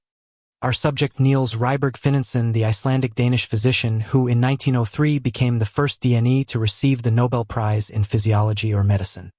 His weapon light. Not metaphorically, literally. A man whose body gradually failed him, but whose ideas illuminated a new frontier in medicine. Born on December 15, 1860 in Torchin, the small capital of the Faroe Islands, Finneson emerged into a world as wild and harsh as it was beautiful. His ancestry was a mix of Icelandic and Danish lineage. His father, Hannes Finnsson, served as the governor of the Faroe Islands. His mother, Johanna Foreman, died when Niels was a child, leaving behind a deeply sensitive boy, already prone to introspection and illness. The physical ailments that dogged his life began early. He was small, pale, and frequently exhausted. Throughout adolescence, he suffered from fatigue, digestive issues, and joint pain. Later, he would be diagnosed with a progressive illness that most historians believe to have been Niemann-Pick disease or a related metabolic disorder. Whatever the specifics, it left him gradually more debilitated as the years passed. By his late 20s, he was partially paralyzed and eventually became confined to his home and later to his bed. But if his body slowed, his mind surged. Finneson moved to Copenhagen in his youth to attend school and later enrolled in the University of Copenhagen to study medicine. He was a diligent, thoughtful student, but what set him apart wasn't his clinical work. It was his insatiable curiosity about the body's relationship with its environment, especially light. He became fixated on the properties of natural light, ultraviolet rays, and the physiological changes they seem to produce in both plants and animals. He noticed that sun exposure seemed to help some conditions, particularly those involving the skin. He also noted that those deprived of light often developed poor health, especially in northern countries during dark winters. While the connection between sun and well-being might seem obvious now, at the time it was deeply uncharted territory. Phototherapy or light-based treatment was still thought of as superstition wrapped in science. Finson wanted to make it empirical, testable, and clinical. By the 1890s, he had begun working on controlled experiments. His early subjects were himself and animals. He discovered that blue and violet light, the higher energy end of the visible spectrum, had a pronounced effect on living cells, particularly bacteria. He theorized that if ultraviolet light could kill microbes, then it might be harnessed to treat infections and skin diseases, especially those resistant to conventional treatments. In 1893, Finlayson published a seminal paper outlining his theory that light could be used as a medical treatment, especially in cases of tuberculosis affecting the skin like lupus vulgaris. The reaction from the medical community was cautious, often skeptical, but he persisted. He designed special arc lamps with lenses and filters to focus specific wavelengths of light onto lesions and wounds. These devices were more than just gimmicks. They were early examples of targeted therapy. He began clinical trials and saw astonishing results. Patients with chronic lupus lesions, many considered untreatable at the time, began to heal. Red ulcerated skin smoothed and closed. Disfigurement softened. Quality of life returned. It was a breakthrough. By 1896, Finlayson established the Finlayson Medical Light Institute in Copenhagen, dedicated solely to the therapeutic use of light. It was a marvel, an institution where rays of the electromagnetic spectrum were harnessed and regulated like medicine. Word spread. Soon hospitals across Europe were requesting equipment, documentation, and training. Doctors in France, Germany, and even the United States began to replicate his results. Finlayson's reputation grew, though he never reveled in it. He remained reclusive, frequently in too much pain to stand or speak for long. He would direct teams from his bed using notes and short dictated messages. Yet, in his weakened state, he oversaw dozens of successful cases, maintained correspondence with the leading medical minds of the day, and continued to refine his techniques. In 1903, the Nobel Committee awarded him the Nobel Prize in Physiology or Medicine. The citation read, "In recognition of his contribution to the treatment of diseases, especially lupus vulgaris, with concentrated light radiation whereby he has opened a new avenue for medical science." It was more than a prize. It was validation of a new paradigm. Light as medicine. But Finlayson would not live long to enjoy the legacy. His health continued to decline sharply after 1902. Even with devoted care from his wife, Ingeborg Ball-Lev, and a team of assistants, he became increasingly frail. He died on September 24, 1904 at just 43 years old. Yet what he left behind was staggering. The Finlayson Institute continued to operate for decades, and his work laid the groundwork for modern phototherapy, photodynamic therapy, and dermatological laser treatment. His research foreshadowed the way light and radiation would be used to treat everything from psoriasis to certain forms of cancer. Even in space medicine, where sunlight deprivation is a risk for astronauts, echoes of Finlayson's work remain. He was a man who understood darkness intimately, both in the physical sense and in the form of personal suffering. Yet, he chose to work with light, to measure it, harness it, and share its healing properties with the world. His scientific contributions were enormous, But his symbolic legacy is just as powerful. That limitation is not the enemy of discovery. Sometimes it's the beginning. So, here's to Niels Ryberg Finneson, the light doctor, the still-bodied revolutionary, the man who turned sunlight into salvation from a bed he could barely leave. Svante Arrhenius, the reluctant revolutionary who measured the future. Gather your flasks and equations, darling, because now we salute the Swedish chemist who rattled the scientific world with ions, acids, and a startling theory about carbon dioxide that still echoes in climate debates today. Svante Arrhenius, recipient of the 1903 Nobel Prize in Chemistry, didn't just help create physical chemistry. He set the stage for how we understand everything from batteries to global warming. Born on February 19, 1859 in Vik near Uppsala, Sweden, Svante August Arrhenius was a child prodigy who could read by the age of 3 and perform complex arithmetic before he was out of short pants. He was a solitary boy, introverted and intense. His early life was full of math, science, and a kind of social awkwardness that would become his lifelong companion. He didn't win friends easily, but he was magnetically drawn to problems. He studied at UPS University and later moved to the Physical Institute of the Swedish Academy of Sciences in Stockholm. While his grades were unremarkable, his questions were revolutionary. In the 1880s, he developed a theory that dissolved salts split into charged particles, what we now call ions, even without electricity present. This was outrageous at the time. The idea that common table salt could fall apart into charged fragments in water sounded absurd to many chemists. He submitted his theory in a dissertation. The academic reviewers were underwhelmed. He received the lowest possible passing grade. That's right. The Nobel Prize winner barely passed his PhD. But Arrhenius was undeterred. He kept refining his ideas. Eventually, his work formed the basis of electrolytic dissociation theory. He argued that acids and bases were defined by the presence of ions, a framework still taught today. In effect, he helped invent modern acid-based chemistry.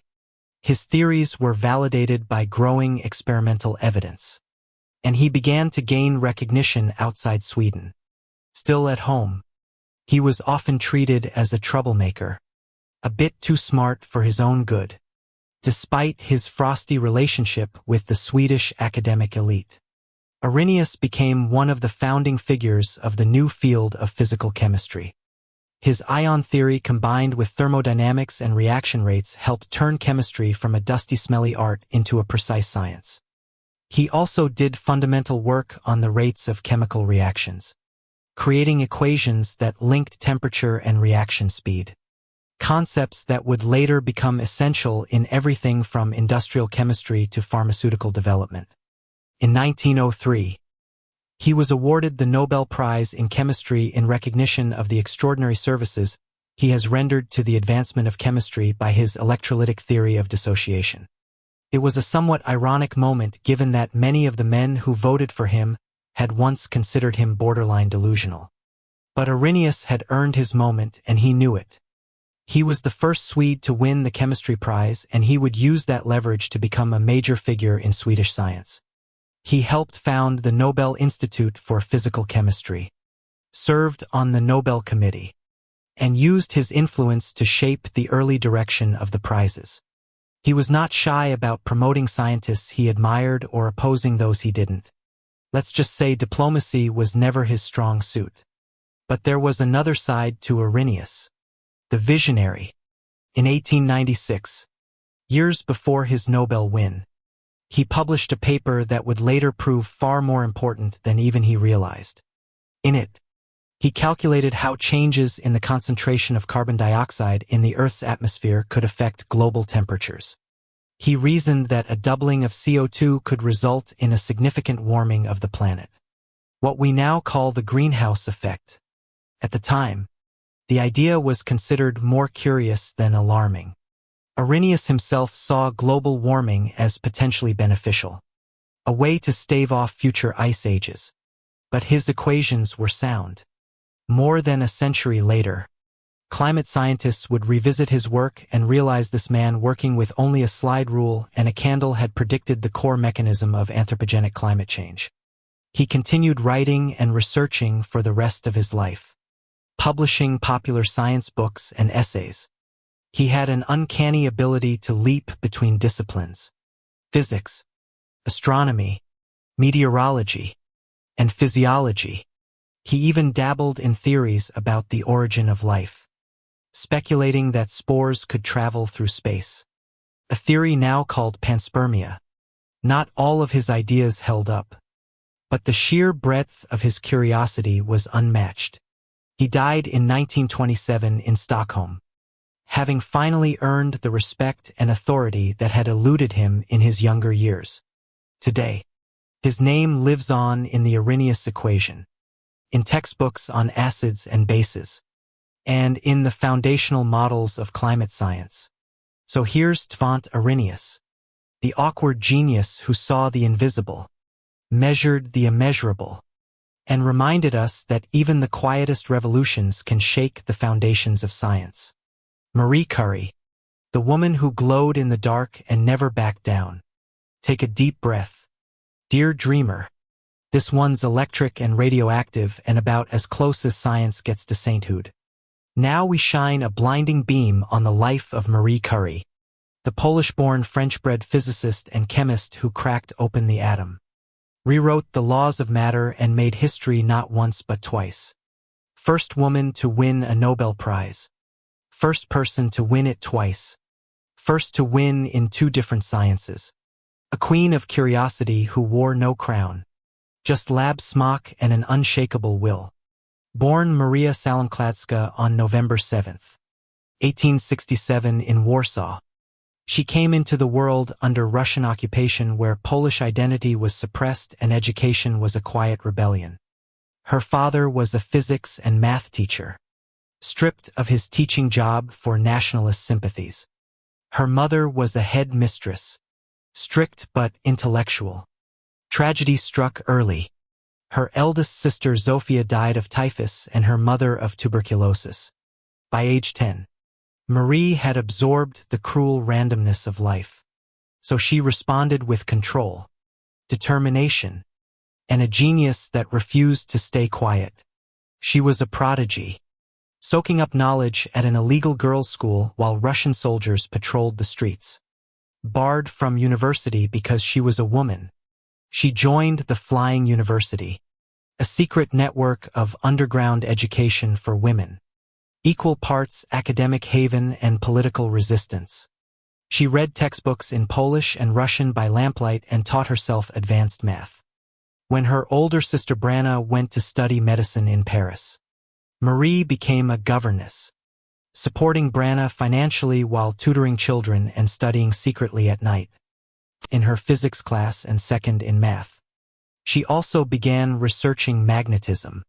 And then Pierre Curie was quiet, intense, brilliant.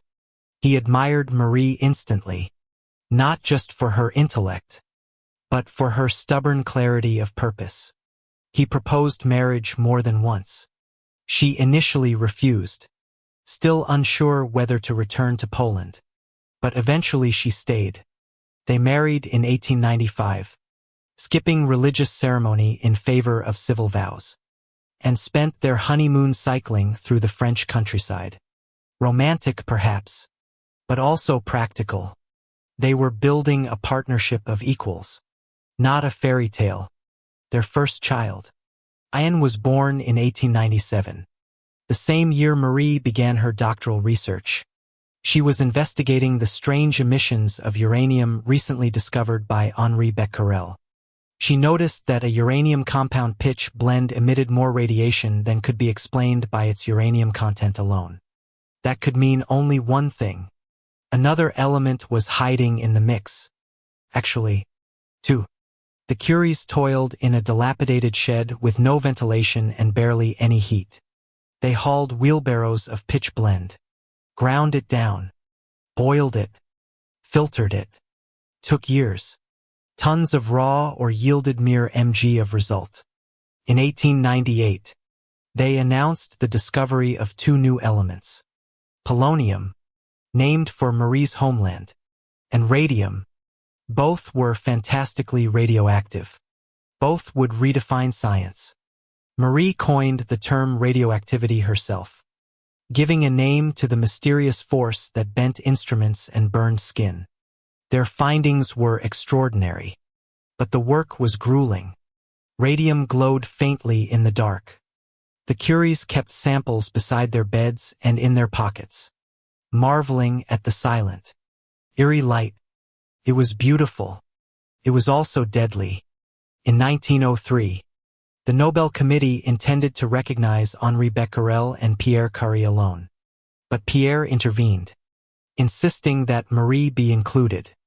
She became the first woman awarded a Nobel Prize in physics for work that was as much hers as his. The moment was historic and still somehow underplayed. 3 years later, tragedy struck.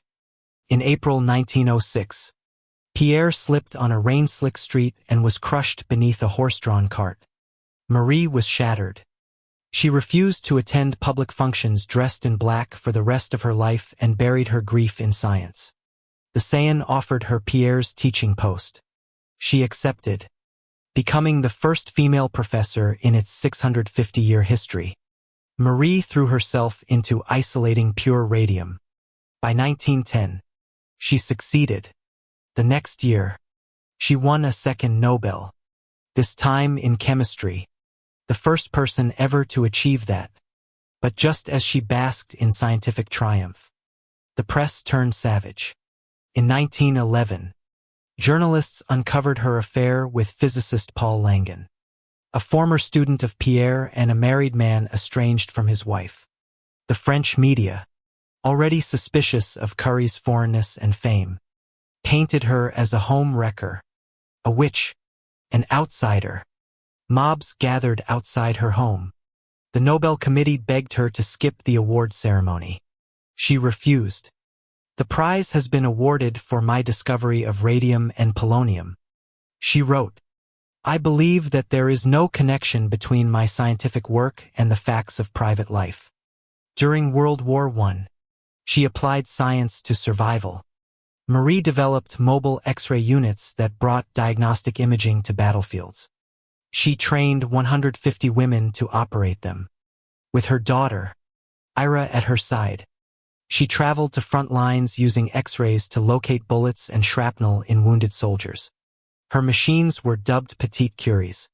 She later raised funds to continue her research, traveling to the U.S. in 1921. American women recognizing a scientific sister raised money to buy her a single gram of radium worth over $100. 000 at the time. Curie, ever humble, accepted it not for personal use, but to advance public science. Her health predictably deteriorated. Years of exposure to radiation, handling it without gloves, breathing its dust, left her anemic and increasingly frail. She died on July 4, 1934 from aplastic anemia likely caused by radiation. But she didn't vanish. Her papers are still too radioactive to handle without protective gear. Her legacy runs in blood and lab notebooks. Her daughter Irene Goliot-Curie, along with her husband Frederick, won the Nobel Prize in Chemistry in 1935. The year after Marie's death, Marie Curie didn't just change science. She changed who got to do it. She proved that a woman could pioneer, discover, teach, endure, and outshine an era that tried to silence her. No one gave her permission. She took space, and once she occupied it, she never gave it back. So here's to Marie Curie, physicist, chemist, mother, widow, rebel, pioneer, the woman who glowed in the dark and never backed down. Pierre Curie, the quiet force behind the radiance. All right, my luminous scholars, gather around again. We just lit the sky with Marie Curie, and now it's time to pay tribute to the man who matched her brilliance. Note Forniti, Pierre Curie, physicist, pioneer of radioactivity, master of crystals and magnetism, and arguably the most feminist man in a century that didn't even have a word for it. While history sometimes frames him as Marie's sidekick, make no mistake, Pierre Curie was a giant in his own right, and the world of science glows a bit brighter because of his quiet, measured fire. Born on May 15, 1859 in Paris, Pierre Curie was the second son of Ewan Curie, a doctor with a taste for experimental science. The Curies were a middle-class family with strong academic leanings. Pierre's early education was conducted at home, which suited his quiet, introspective nature. He wasn't the sort of child who dazzled with charm. Instead, he was the kind who stared into crystals for hours and found symmetry more comforting than conversation. By the age of 14, Pierre had shown such proficiency in mathematics and physics that he enrolled at the Sorbonne. He completed his degree in physics by the time he was 18 and was soon assisting in research alongside his older brother Jacques. Together, the Curie brothers discovered piezoelectricity in 1880, the phenomenon where pressure on certain crystals produces an electric charge. This wasn't just some academic curiosity. It became the foundation for microphones, sonar equipment, medical imaging, and even quartz watches.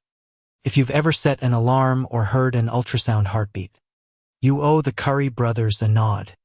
Pierre also worked extensively on the properties of magnetism. He developed what is now known as Kerr's law, which describes how materials lose their magnetism at a certain critical temperature, now called the Curie point. This work on magnetic susceptibility and phase transitions would later prove foundational for quantum mechanics and condensed matter physics. He was deeply respected by his peers for his analytical mind and methodological rigor. And yet he remained shy of the limelight, happy to teach and conduct experiments without fanfare. He might have remained an obscure academic figure were it not for a fateful meeting in 1894. That year he was introduced to a Polish student named Maria Szlodowska. She was studying physics at the Sorbonne, standing out not only as a woman in a male-dominated field, but also as someone who radiated intelligence and purpose. Pierre was captivated. Their intellectual chemistry quickly turned into something stronger. They married in 1895, exchanging vows in a modest civil ceremony and skipping traditional trappings in favor of practicalities. Their shared dowry, 2 bicycles which they used to honeymoon through the French countryside. Their home life was unpretentious. No servants, no social posturing, just 2 scientists raising a family. Their first daughter, Irene, was born in 1897 and working side by side in a lab. In 1897, Marie began investigating uranium radiation inspired by recent work by Henri Becquerel. Pierre, absorbed in his own work on crystals and magnetism, gradually became drawn into her research. Together they discovered that the radioactive emissions were not dependent on the molecular structure of the compound but on the atom itself. This was radical. It meant that atoms were not immutable. Something was going on inside them. By 1898 they had discovered 2 new elements: polonium, named after Marie's homeland, and radium. Their methods were brutal by modern standards. They processed literal tons of pitchblende in a drafty shed at the School of Physics and Chemistry in Paris. The air was thick with fumes. Their hands cracked and bled from handling corrosive chemicals. They had no protective gear. Their notebooks would later be stored in lead-lined boxes for safety. But their determination never flagged. Pierre became fascinated by the effects of radioactivity on living tissues. He experimented by strapping tubes of radium to his arm, recording the burns and changes to his skin. This curiosity about biological effects was decades ahead of its time, laying groundwork for radiotherapy in cancer treatment. Still, he was well aware of the risks. In a rare moment of public warning, he cautioned against the blind commercial exploitation of radium. fearing what might happen if such power fell into untrained hands. In 1903, the Nobel Committee initially proposed awarding the Nobel Prize in Physics solely to Becquerel. Pierre, outraged, insisted that Marie's contributions were equal, if not greater. The committee relented, and for the first time a woman received the Nobel Prize.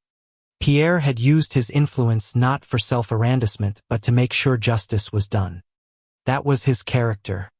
Quiet integrity. Unwavering loyalty. They were not rich despite the fame. They refused to patent their radium extraction method, believing science belonged to the world. They lived modestly, never profiting from their discoveries. Pierre continued to lecture, research, and advocate for a scientific culture rooted in collaboration and humility. But the work took a toll. Pierre's health deteriorated. He suffered from fatigue, pain, and signs of what we now recognize as radiation poisoning. Yet, he kept going. He had recently been appointed to a professorship at the CERN and was building plans for a new laboratory. On April 19, 1906, everything stopped as Pierre crossed a rainy Rue Dauphine in Paris. He slipped on a curb and was run over by a horse-drawn carriage. A wheel crushed his skull. He died instantly. He was 46 years old. The shock was immeasurable. Marie collapsed in grief. Their colleagues were devastated. Pierre's notebooks, unfinished experiments, and quiet presence were suddenly gone. But his legacy endured.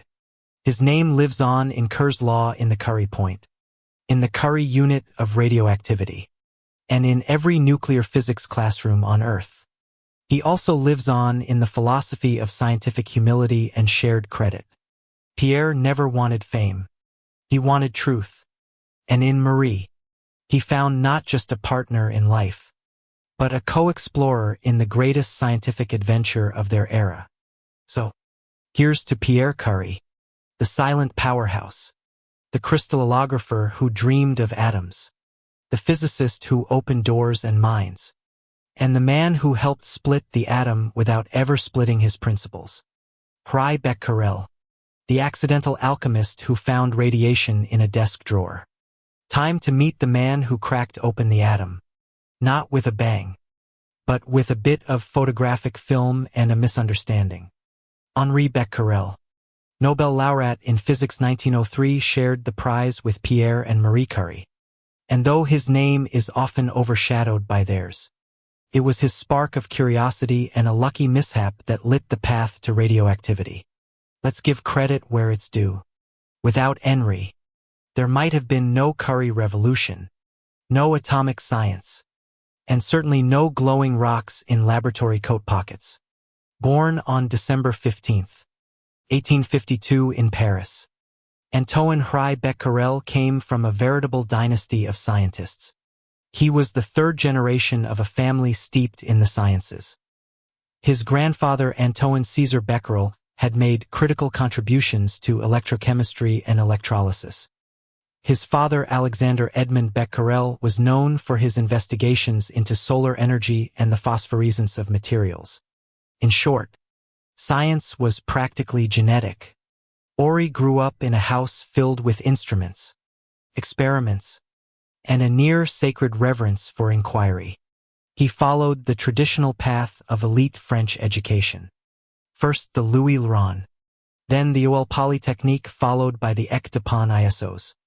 His early career was a balancing act between academic research and public engineering work. As an engineer, he worked on infrastructure projects. As a physicist, he immersed himself in optics, polarization, magnetism, and most fatefully, the glowing mysteries of phosphorescent compounds. Phosphorescence wasn't just an intellectual curiosity for Henri. It was a family legacy and a subject he treated with near-spiritual precision. He inherited both his father's research notes and a passion for understanding how certain materials glowed after exposure to light. Henri devoted years to studying the absorption and emission of light in crystals. His academic career was stable, even prestigious. But it was the 1890s when things really started to glow. Literally. In 1895, the scientific world was shaken by Wilhelm Röntgen's discovery of X-rays. Invisible rays that could pass through flesh and reveal bones. It was the stuff of science fiction, and physicists everywhere scrambled to replicate or expand on the work. Becquerel was among them, drawn by the possibility that phosphorescent materials might also emit invisible rays.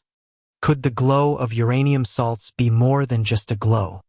Could it hold secrets beyond the visible spectrum? He devised a careful experiment.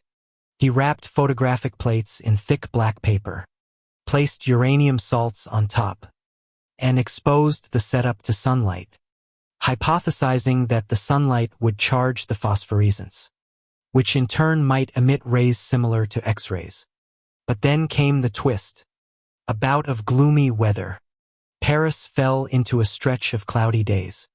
Henri, unable to conduct his sunlight-powered experiment, tucked the setup into a drawer. He intended to return when the skies cleared. But curiosity got the better of him. He developed the photographic plates anyway, and what he saw changed science forever. Clear silhouettes where the uranium salts had lain despite no exposure to sunlight. That moment, that accidental development marked the discovery of radioactivity. He was astonished. Whatever was fogging the plates wasn't phosphorescence induced by sunlight. It was something intrinsic to the uranium itself. A spontaneous emission of energy. He had found a natural self-sustaining phenomenon. He called the emissions Becquerel rays. But the term would evolve. Marie Curie would later coin the word radioactivity. Henri published rapidly. He showed that the intensity of the radiation correlated with the amount of uranium regardless of the compound's composition. This meant that the radiation came from the uranium atom itself. It was a radical notion. The atom, long thought to be the smallest indivisible unit of matter, was in fact breakable. And when it broke, it released energy. This turned the classical view of matter on its head. If atoms were not immutable, then physics had been looking at the world through a cracked lens for centuries. Becquerel had not just found a new kind of ray. He'd exposed the instability of matter itself. In essence, he had cracked open the atom without knowing it. But Becquerel, ever modest, did not proclaim a revolution. He quietly continued his experiments. He documented that these rays could ionize air and affect photographic film, and that they penetrated certain substances while being absorbed by others. He remained meticulous, methodical, cautious. He was not one to rush into sensational claims. Meanwhile, Pierre and Marie Curie took the baton. Inspired by Becquerel's findings, they began their own investigations, ultimately discovering polonium and radium. The trio would become the founding figures of nuclear science. But Henri never competed with the Curies. He encouraged them, admired them. In fact, he had a quiet camaraderie with Pierre, grounded in mutual respect for precise, rigorous inquiry. In 1903, the Nobel Committee acknowledged his discovery with the Nobel Prize in Physics shared with the Curies. The award citation praised his discovery of spontaneous radioactivity, recognizing that he had identified a completely new natural phenomenon. The Curies expanded on it, but it was Becquerel who opened the door. After the Nobel, Becquerel returned to other research areas, particularly the interaction between matter and magnetic fields. He became a professor at the Museum National d'Israël and maintained his position as a respected academic voice. He was also awarded the Rumford Medal, the Helmholtz Medal, and election to various learned societies. But the effects of his work and his exposure to radioactive substances were taking a toll. In later years, he suffered from recurring illnesses and strange skin lesions believed by many to be symptoms of radiation damage. He died in Laquasique on August 25, 1908 at age 55. The official cause was not made public, But his death fits the pattern of early radiation researchers who paid dearly for their discoveries. Today, the becquerel, the SI unit for measuring radioactivity, bears his name. 1 becquerel equals 1 atomic disintegration per second. A humbling, powerful reminder that even the smallest units of matter are humming with energy and change. Every physicist working on radiation today, every nuclear reactor, every radiotherapy machine owes a nod to the man who followed his curiosity into a draw. So here's to Henri Becquerel, the man who made light from the dark, who cracked open the boundaries of matter with quiet brilliance, and who showed that sometimes the biggest revolutions come from the smallest, most accidental beginnings. Charles Albert Galbot, the lawyer who tried to sue war out of existence, diplomat, lawyer, peacemaker, and the kind of man who probably read legal texts for fun and dreamed in paragraphs. He was one of those well-meaning overachievers who didn't just believe in world peace. He tried to legislate it into being, and in 1902 the Nobel Committee handed him a Peace Prize for it, likely because he was one of the few people on Earth who thought parliaments could solve international conflict with polite debate and arbitration treaties. Born on May 21, 1843 in Tramelon in the Jura region of Switzerland, Galbot had idealism in his blood. His father was a Protestant pastor and the family ethos was built around education, diplomacy, and a sturdy sense of duty. He studied in Barisel, Heidelberg, Bern, and even over in Paris, devouring law and political philosophy with the enthusiasm of a future bureaucrat on a mission. He eventually earned a doctorate in law and became a practicing attorney. But unlike most lawyers who are content to fight over contracts and property lines, Galbot had loftier goals. By the 1870s, he was actively involved in Swiss politics, representing the canton of Bern in the Grand Council and later in the National Council. He was a firm believer in liberal democracy, public education, and international cooperation. He was also fluent in multiple languages. A walking UN delegate before the UN was even a sketch on a napkin. Galbot wasn't a man of fiery speeches or dramatic gestures. He was a patient negotiator, planner, a man who could spend 3 hours rewriting a paragraph in a treaty until it was just ambiguous enough for everyone to agree to it.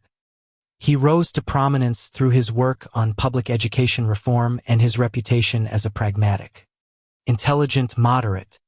But his real passion, peace. In 1892, Galbot joined the Interparliamentary Union, the same organization co-founded by fellow peace laureate Frederick Pacy. The IPU was a revolutionary idea at the time, a voluntary gathering of legislators from different countries meeting to discuss peaceful conflict resolution. Galbot saw this as the future of diplomacy, not kings and emperors yelling at each other over borders, but parliaments working it out over coffee and clauses. He rose through the ranks of the IPU quickly, eventually becoming its Secretary General. Under his leadership, the organization expanded significantly. He worked tirelessly to build bridges between parliaments across Europe and beyond, promoting arbitration treaties, arms reduction, and the peaceful settlement of disputes.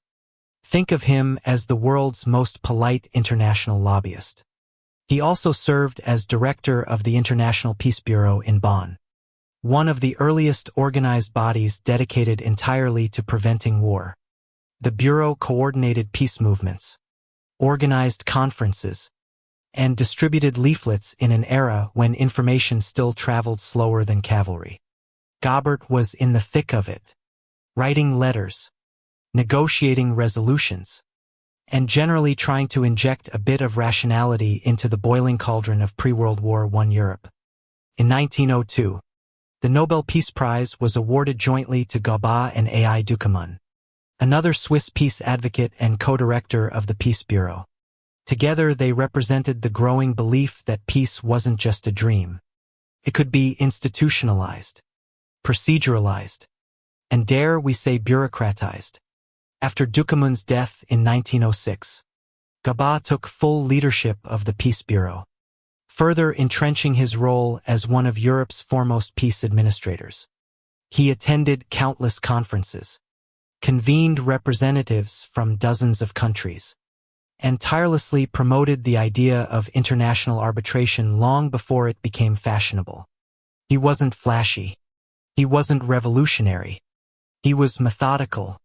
But make no mistake, he believed in peace the way some men believe in gravity. To go back, war was not just a tragedy. It was a failure of imagination and negotiation.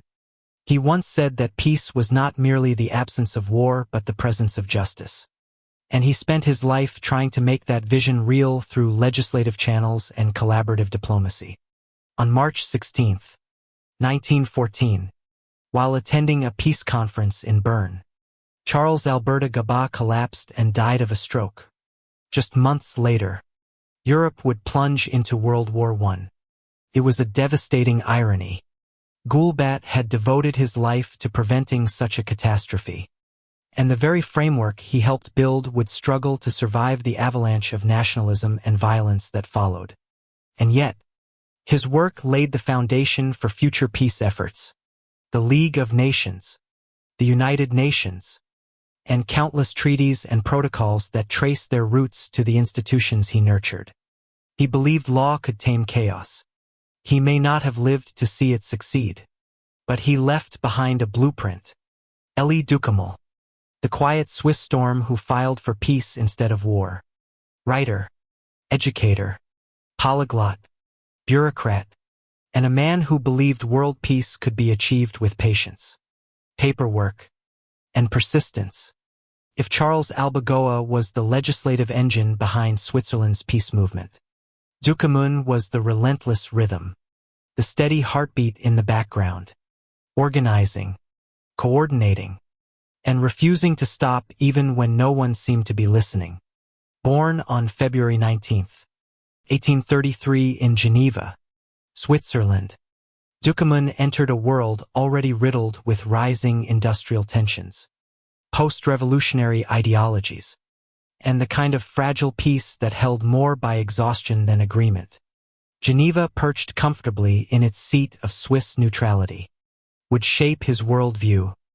He was educated at the Académie de Genève, where he quickly distinguished himself as a thinker with both idealistic vision and razor-sharp intellect.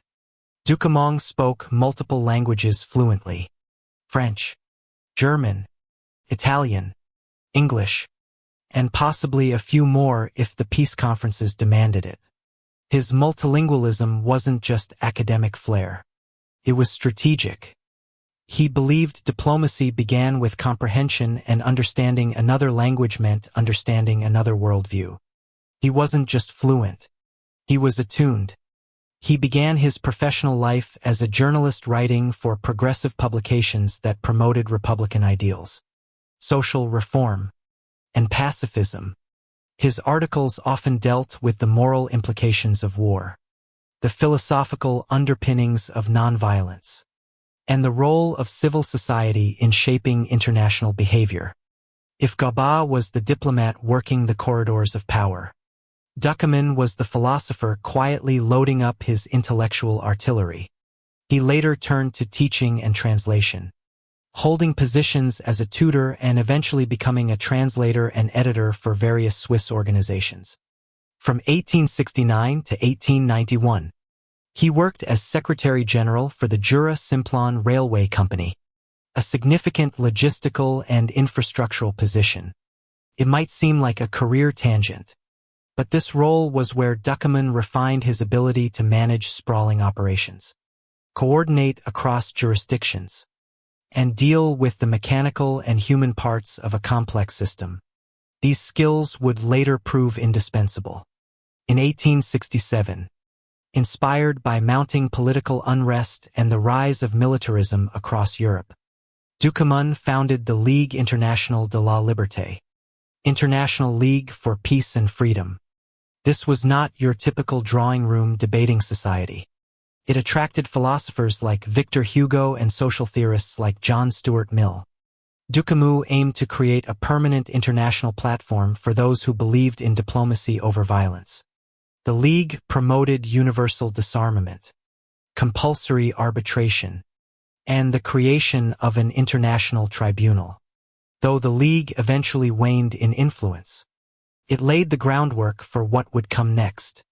In 1891, when the International Peace Bureau IPB was founded in Bern, the first international non-governmental organization devoted entirely to peace, Ducamus was appointed Secretary General. Though the position was honorary, he essentially built the organization from the ground up. Working often alone or with minimal staff, Ducamus handled virtually every aspect of the Bureau's activities. He edited the Bureau's journal, organized international peace congresses, drafted model arbitration treaties, and corresponded with hundreds of activists, politicians, and academics across the globe. His desk was a global hub of correspondence, and he treated every letter, whether from a prime minister or a village priest, with equal care. He was methodical and stoic, but not without fire. Ducamus could be deeply impassioned in his writing, and his speeches, though rarely delivered in bombastic style, carried an emotional clarity that struck listeners. He believed that peace required structure, not just sentiment. He envisioned a world governed by international law, where nations would submit their disputes to neutral bodies rather than battlefield judgment. His work caught the attention of Alfred Nobel, who admired those attempting to prevent war through organized reason mechanisms. When the Nobel Peace Prize was established, Ducamus was an obvious choice. In 1902, he was awarded the prize jointly with Charles Albert. Nobel's committee noted not just his commitment to peace but his relentless energy in creating a functional, lasting institution for diplomacy. Unlike many laureates who used the prize to step away from the fray, Ducamus stayed into his 70s. He worked 10-hour days, kept up correspondence with activists around the world, and even managed to expand the Bureau's influence across continents. He was particularly interested in drawing in peace movements from Latin America and Asia, arguing that the peace movement had to be truly international if it hoped to endure. He wasn't universally loved. Some dismissed him as an idealist and others criticized him for being too focused on bureaucracy and not enough on mass mobilization. But Ducamus believed the world needed administrators as much as orators. Someone had to keep the ink flowing and the files in order while others gave the speeches. On December 7, 1906, after decades of service, a Duker passed away in Bern just a few weeks later. Goat would follow. Their deaths marked the end of the first era of organized pacifism, a movement rooted in letters, resolutions, and face-to-face negotiations. Within 8 years, the world would descend into World War I, and much of their work would seem futile to a war-hungry generation. And yet, their legacy lived on. The IPB survived, and many of its documents, proposals, and institutional frameworks were absorbed by the League of Nations and later the United Nations. The very concept of international law of arbitration over aggression owes much to the tireless work of Ducamus and his paper Thin Army of Pacifists. He wasn't a general. He didn't lead marches. He didn't win political office. But he fought every day for a world that would rather write than shoot. And that perhaps is the quietest kind of revolution. So here's to Elie Ducamus, the quiet Swiss storm, the Clark of global conscience, and proof that you don't have to shout to make history. Theodore Mommsen, the historian who turned ancient Rome into a bestseller. Theodore Mommsen. If you've ever tried to Google something about Julius Caesar and ended up face-deep in Latin legal codes and footnotes the size of small novels, you probably have him to thank.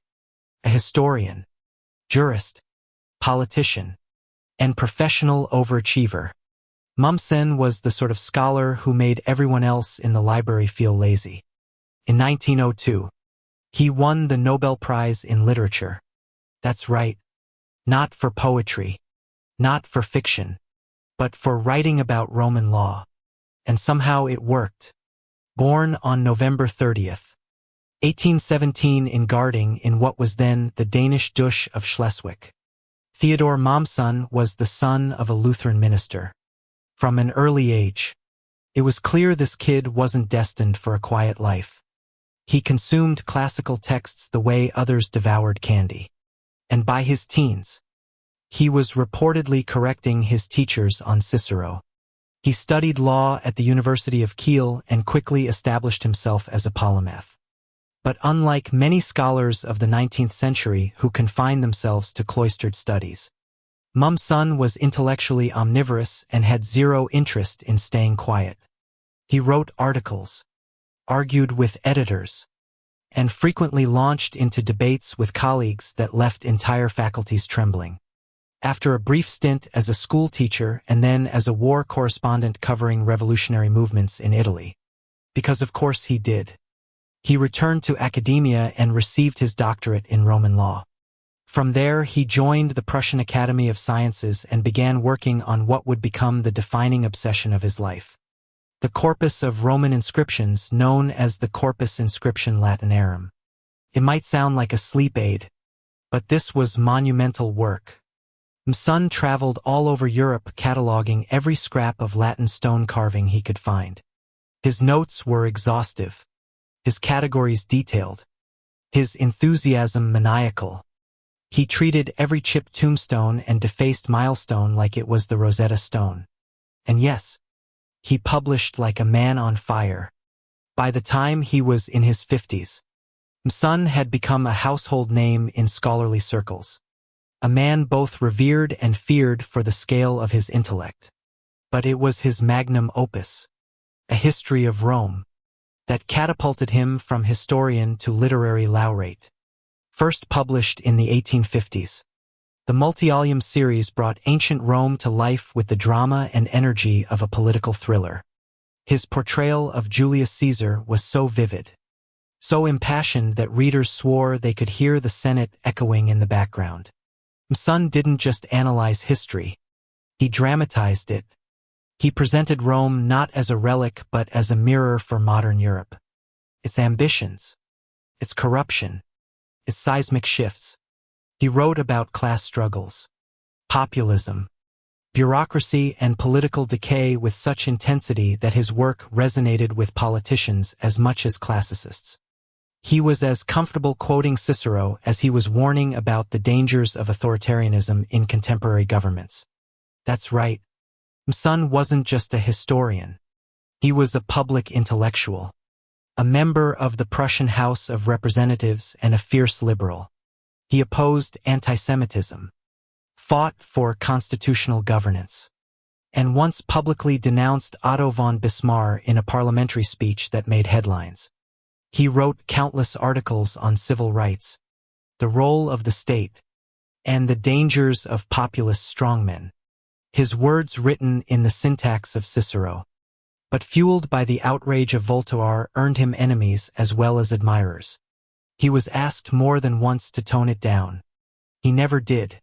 By 1902, when the Swedish Academy was reviewing nominees for the Nobel Prize in Literature, they were facing the usual suspects: novelists, poets, and dramatists.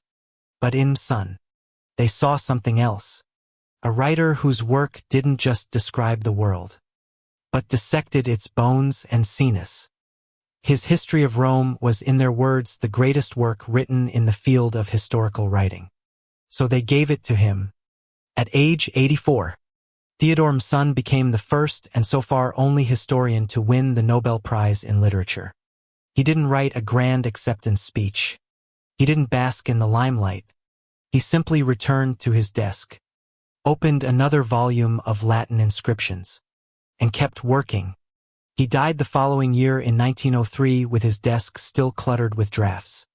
He left behind an intellectual empire, over 500 published works, including 5 volumes of Roman constitutional law, and dozens of articles that still haunt the footnotes of modern classics. Mommsen turned the dusty marble of antiquity into something thrilling, urgent, and alive. He showed the world that history could be literature, that truth could be dramatic, and that even emperors looked less grand when viewed through the lens of hard-earned evidence. So, here's to Theodore's son, the man who gave Rome its modern voice, armed with nothing but a fountain pen, a mountain of parchment, and a thunderous command of the past. Ronald Ross, the mosquito hunter who outsmarted malaria. It's time we talk about bugs. More specifically, the buzzing, blood-sucking menace that is the mosquito and the man who cracked its deadly secret. Sir Ronald Ross, a British physician, poet, mathematician, and occasional sufferer of institutional rage. Ross didn't just contribute to medicine. He rewrote our entire understanding of infectious disease. In 1902, he won the Nobel Prize in Physiology or Medicine for his work on malaria. And you better believe he earned every ounce of that awkwardly named honor. Born on May 13, 1857 in Almora in the foothills of the Himalayas, Ross was raised in the swirling colonial machinery of British India. His father was a general in the British Army, and young Ronald was carted around from cantonment to cantonment, learning discipline, resilience, and a quiet contempt for tropical illnesses. He was sent to England for schooling and eventually studied medicine at St. Bartholomew's Hospital in London. He didn't exactly dazzle his professors, but he squeaked through.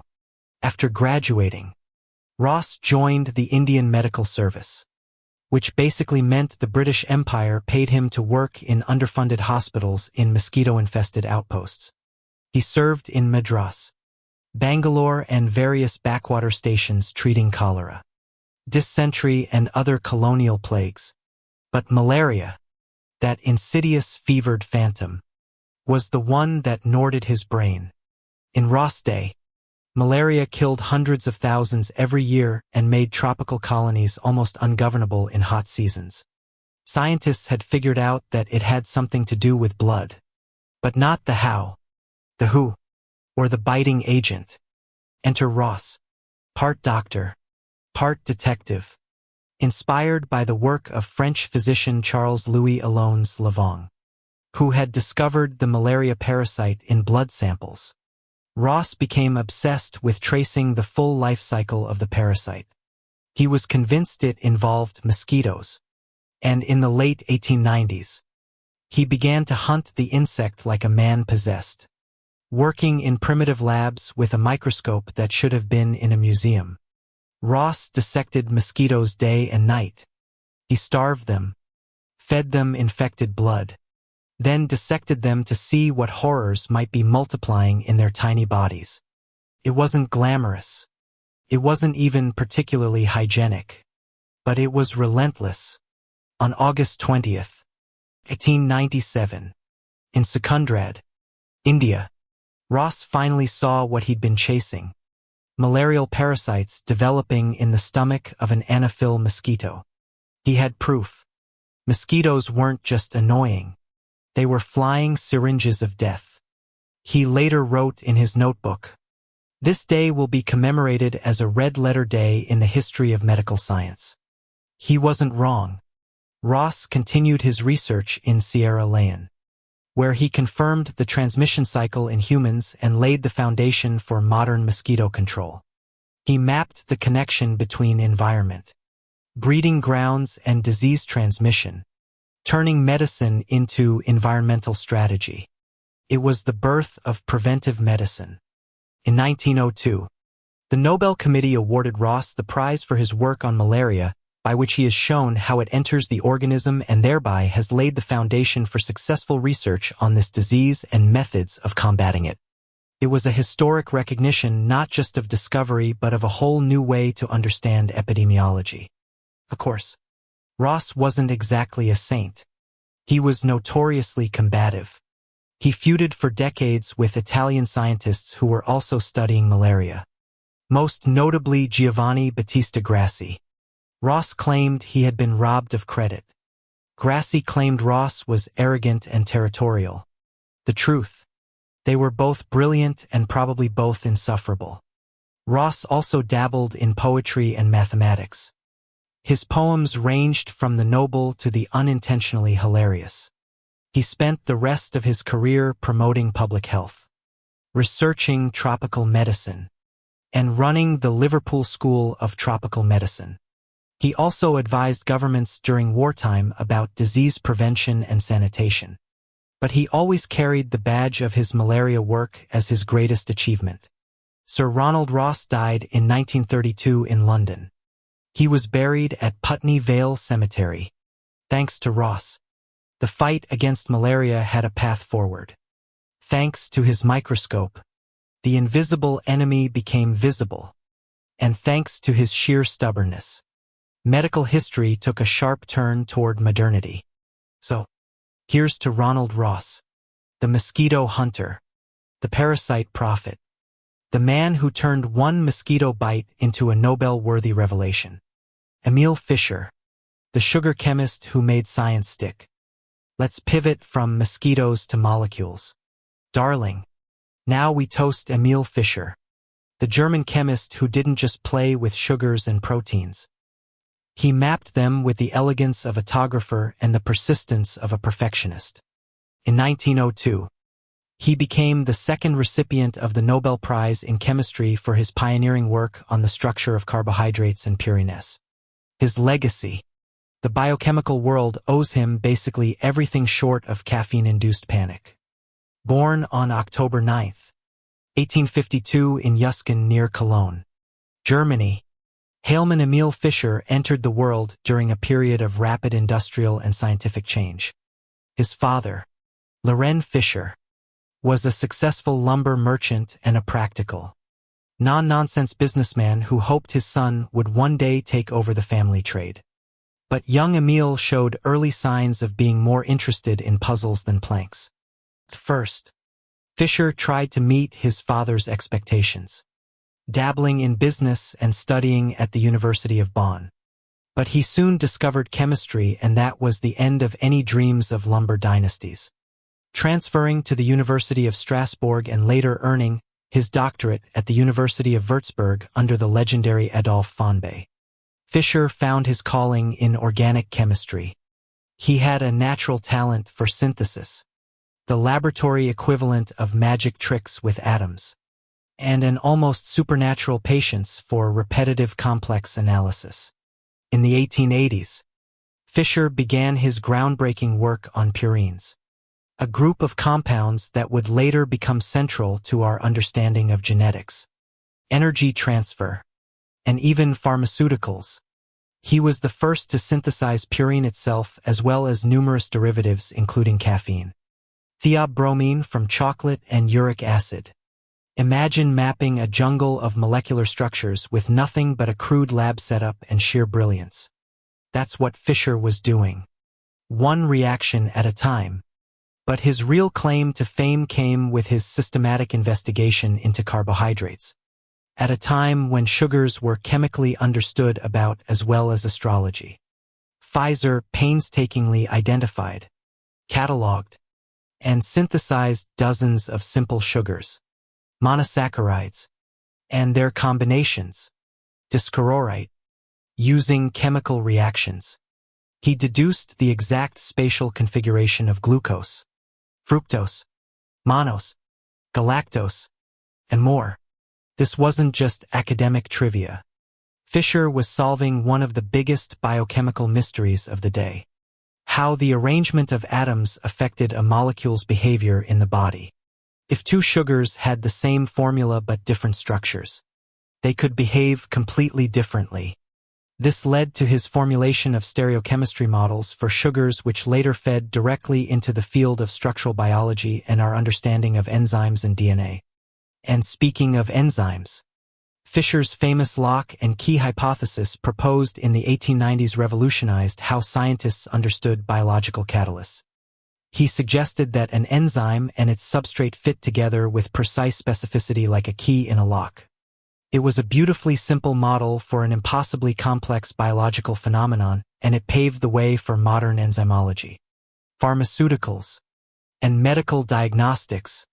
Fisher didn't just unlock molecules. He built empires of knowledge.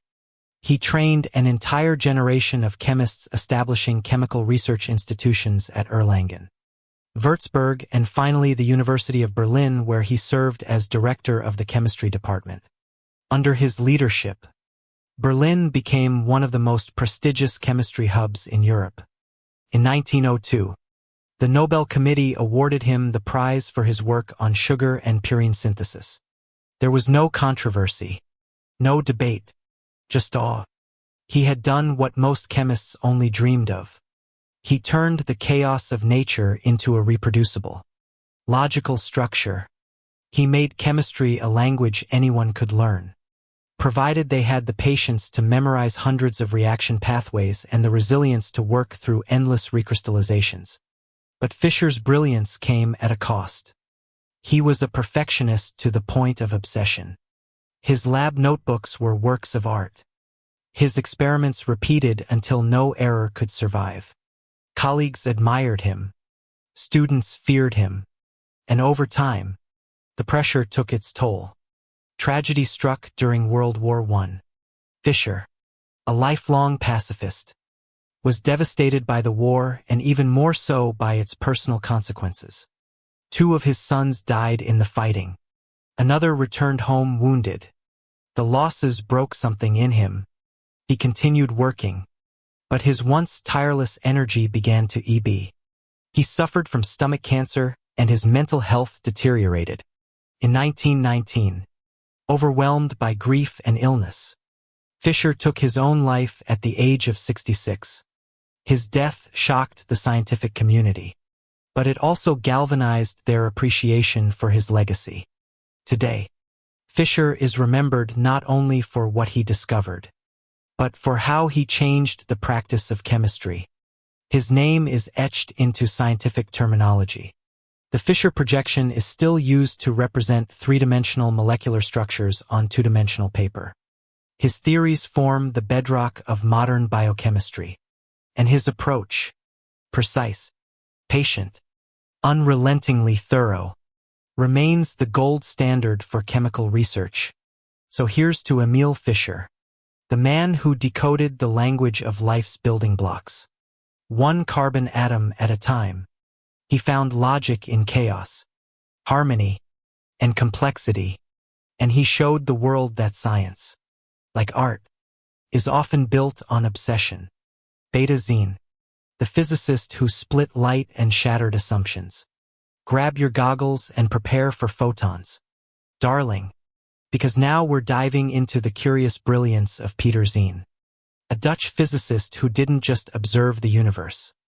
He bent its light through a magnetic lens and made the quantum world flicker into view. In 1902, he shared the Nobel Prize in Physics with his mentor Rick Lawrence for their discovery and explanation of what became known as the Zine effect. Sound obscure. Not once you realize it cracked open the door to quantum mechanics and gave scientists a way to watch electrons squirm under pressure. Born on May 25, 1865 in the sleepy fishing village of Zoetermeer in the Netherlands, Peter Zeeman grew up in a place where not much happened quickly. The stars were bright. The nights were long, and the waves probably offered more drama than his school books. But young Peter had a mind for precision. As a teenager, he observed the aurora borealis in 1883 and sent a detailed report to a leading Dutch journal. It was published. The kid was still in high school. He went on to study physics at the University of Leiden, where he came under the wing of Rick Lawrence, a future Nobel laureate and one of the great theoretical physicists of the age. Laurent was the man of equations. Zine, the man of experiments. Together, they would form one of science's great double acts. By the mid-1890s, Zine was knee-deep in the study of optics, the behavior of light, that slippery, dazzling mystery that every physicist in Europe was trying to explain. It was a golden age for electromagnetic theory. Maxwell had laid the foundation. Hertz had shown that waves could fly through the air. And Zine was about to poke a new hole in the known world. In 1896, While working on his doctoral research, Zine decided to investigate how spectral lines, those narrow bands of color that appear when light is passed through a prism, behaved in a magnetic field. These spectral lines were thought to be stable, immutable signatures of elements. But Zine, meticulous as ever, observed something strange. The lines split when exposed to a magnetic field. It wasn't much at first. A faint broadening. Then, under stronger fields, a definite split. This was the first experimental observation of what would be called the Zine effect. The splitting of a spectral line into multiple components when the source is in a magnetic field. It might sound niche, but it was seismic. It confirmed Lorentz theory of electromagnetic radiation, and it offered direct observable proof that electrons, still not fully understood at the time, were influenced by magnetic forces. Zine published his results in 1897. The scientific community went into a frenzy. Here was hard data on the inner behavior of atoms. The Zeeman effect wasn't just a laboratory curiosity. It became a critical tool in astrophysics and quantum mechanics. By analyzing how spectral lines split in magnetic fields, scientists could now study the properties of atoms, stars, and even galaxies. In 1902, Zine and Lorentz were jointly awarded the Nobel Prize in Physics. Zine, just 37 years old, was one of the youngest recipients to date. The Nobel Committee praised his precision, his persistence, and his ability to find the extraordinary in the apparently mundane. But Zine wasn't done. He continued to work in optics and electromagnetism, eventually becoming a professor at the University of Amsterdam and the director of the university's physics laboratory. He also mentored generations of Dutch physicists, quietly building a legacy that would ripple through the 20th century. Despite his fame, Zine remained modest. He was more interested in apparatus than applause. He preferred quiet precision to flamboyant theory. His lab was his cathedral, his spectroscope's sacred tools. He didn't theorize wildly. He observed relentlessly. He found patterns in vibrations and meaning in minuscule changes. Zine's work laid the groundwork for the quantum revolution. When Niels Bohr, Vera Heisenberg, and the rest of the quantum crowd came blazing onto the scene in the 1920s, they built on foundations that Zine helped cement. Without his experimental confirmation of electron behavior, much of modern physics would still be theoretical poetry. He passed away on October 9, 1943 during World War II. His death was quiet, but his influence was not. The Zine effect is still used in laboratories and observatories today. It helps analyze sunspots, magnetic fields in distant galaxies, and the properties of new materials. It's one of those discoveries that just keeps giving. So, here's to Peter Zine, the man who looked at light and saw it stutter, split, and reveal the secrets it had been hiding since the beginning of time. A master of observation, a disciple of detail, and the quiet physicist who caught electrons in the act. Rick Lawrence, the equation whisperer who tamed light and time. Take a breath, my brilliant night owls, because we're about to enter the brainy end of physics. Rick Anton Laurent, Dutch theoretical physicist, Nobel Prize co-winner with Peter Zine in 1902, and one of the few humans whose math helped Albert Einstein look smart. If Zine gave us experimental proof, Laurent gave us the equations to understand it. Together they were the Lennon and McCartney of early 20th century physics, only with less hair and more vectors. Born on July 18, 1853 in Arnhem in the eastern Netherlands, Rick was the son of Gerrit Frederick Lawrence, a well-educated and practical man who managed a nursery. Young Hendrik grew up in a stable, intellectually encouraging environment where he was more likely to be found scribbling numbers than chasing sheep. He was bookish, shy, and mathematically precocious, a walking equation even as a child. He attended the University of Leiden, the oldest university in the Netherlands, where he initially pursued mathematics and physics. By the age of 23, he had earned his PhD with a dissertation on the reflection and refraction of light. It was meticulous work, dense and rigorous, but even then you could sense his future legacy, combining theoretical depth with physical relevance. He had the elegance of a mathematician and the curiosity of a natural philosopher. In 1878, at just 24, he was appointed professor of theoretical physics at Leiden. This was not a small deal. The position had been specially created for him, the first of its kind in the Netherlands, marking Lorentz as a rising star. Over the next 4 decades, he transformed Leiden into a world-renowned hub of physics, drawing in some of the brightest minds of the era. What did he do there? Only reshape the way we understand electromagnetism and matter. In the 1890s, he developed what became known as the Lorentz force law, the foundational equation describing how electrically charged particles behave when they move through electric and magnetic fields. It was a profound step forward, unifying electromagnetism and mechanics. Later it became indispensable for technologies ranging from electric motors to particle accelerators. But the true magic was in what he did next. The Lorentz transformations. Let's rewind to the biggest problem in late 19th century physics. The behavior of light. Classical mechanics said that velocities should add up. So if you were moving toward a beam of light, you should observe it as traveling faster. But you don't. The speed of light appears to be constant no matter how fast you're moving. It broke every rule. Enter Lorentz. He proposed that time and space must contract and dilate depending on motion.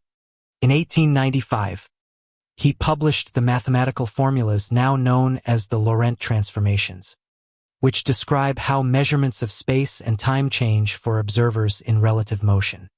These transformations explained why light speed never budged because time and space themselves were elastic. It was radical. It was brilliant.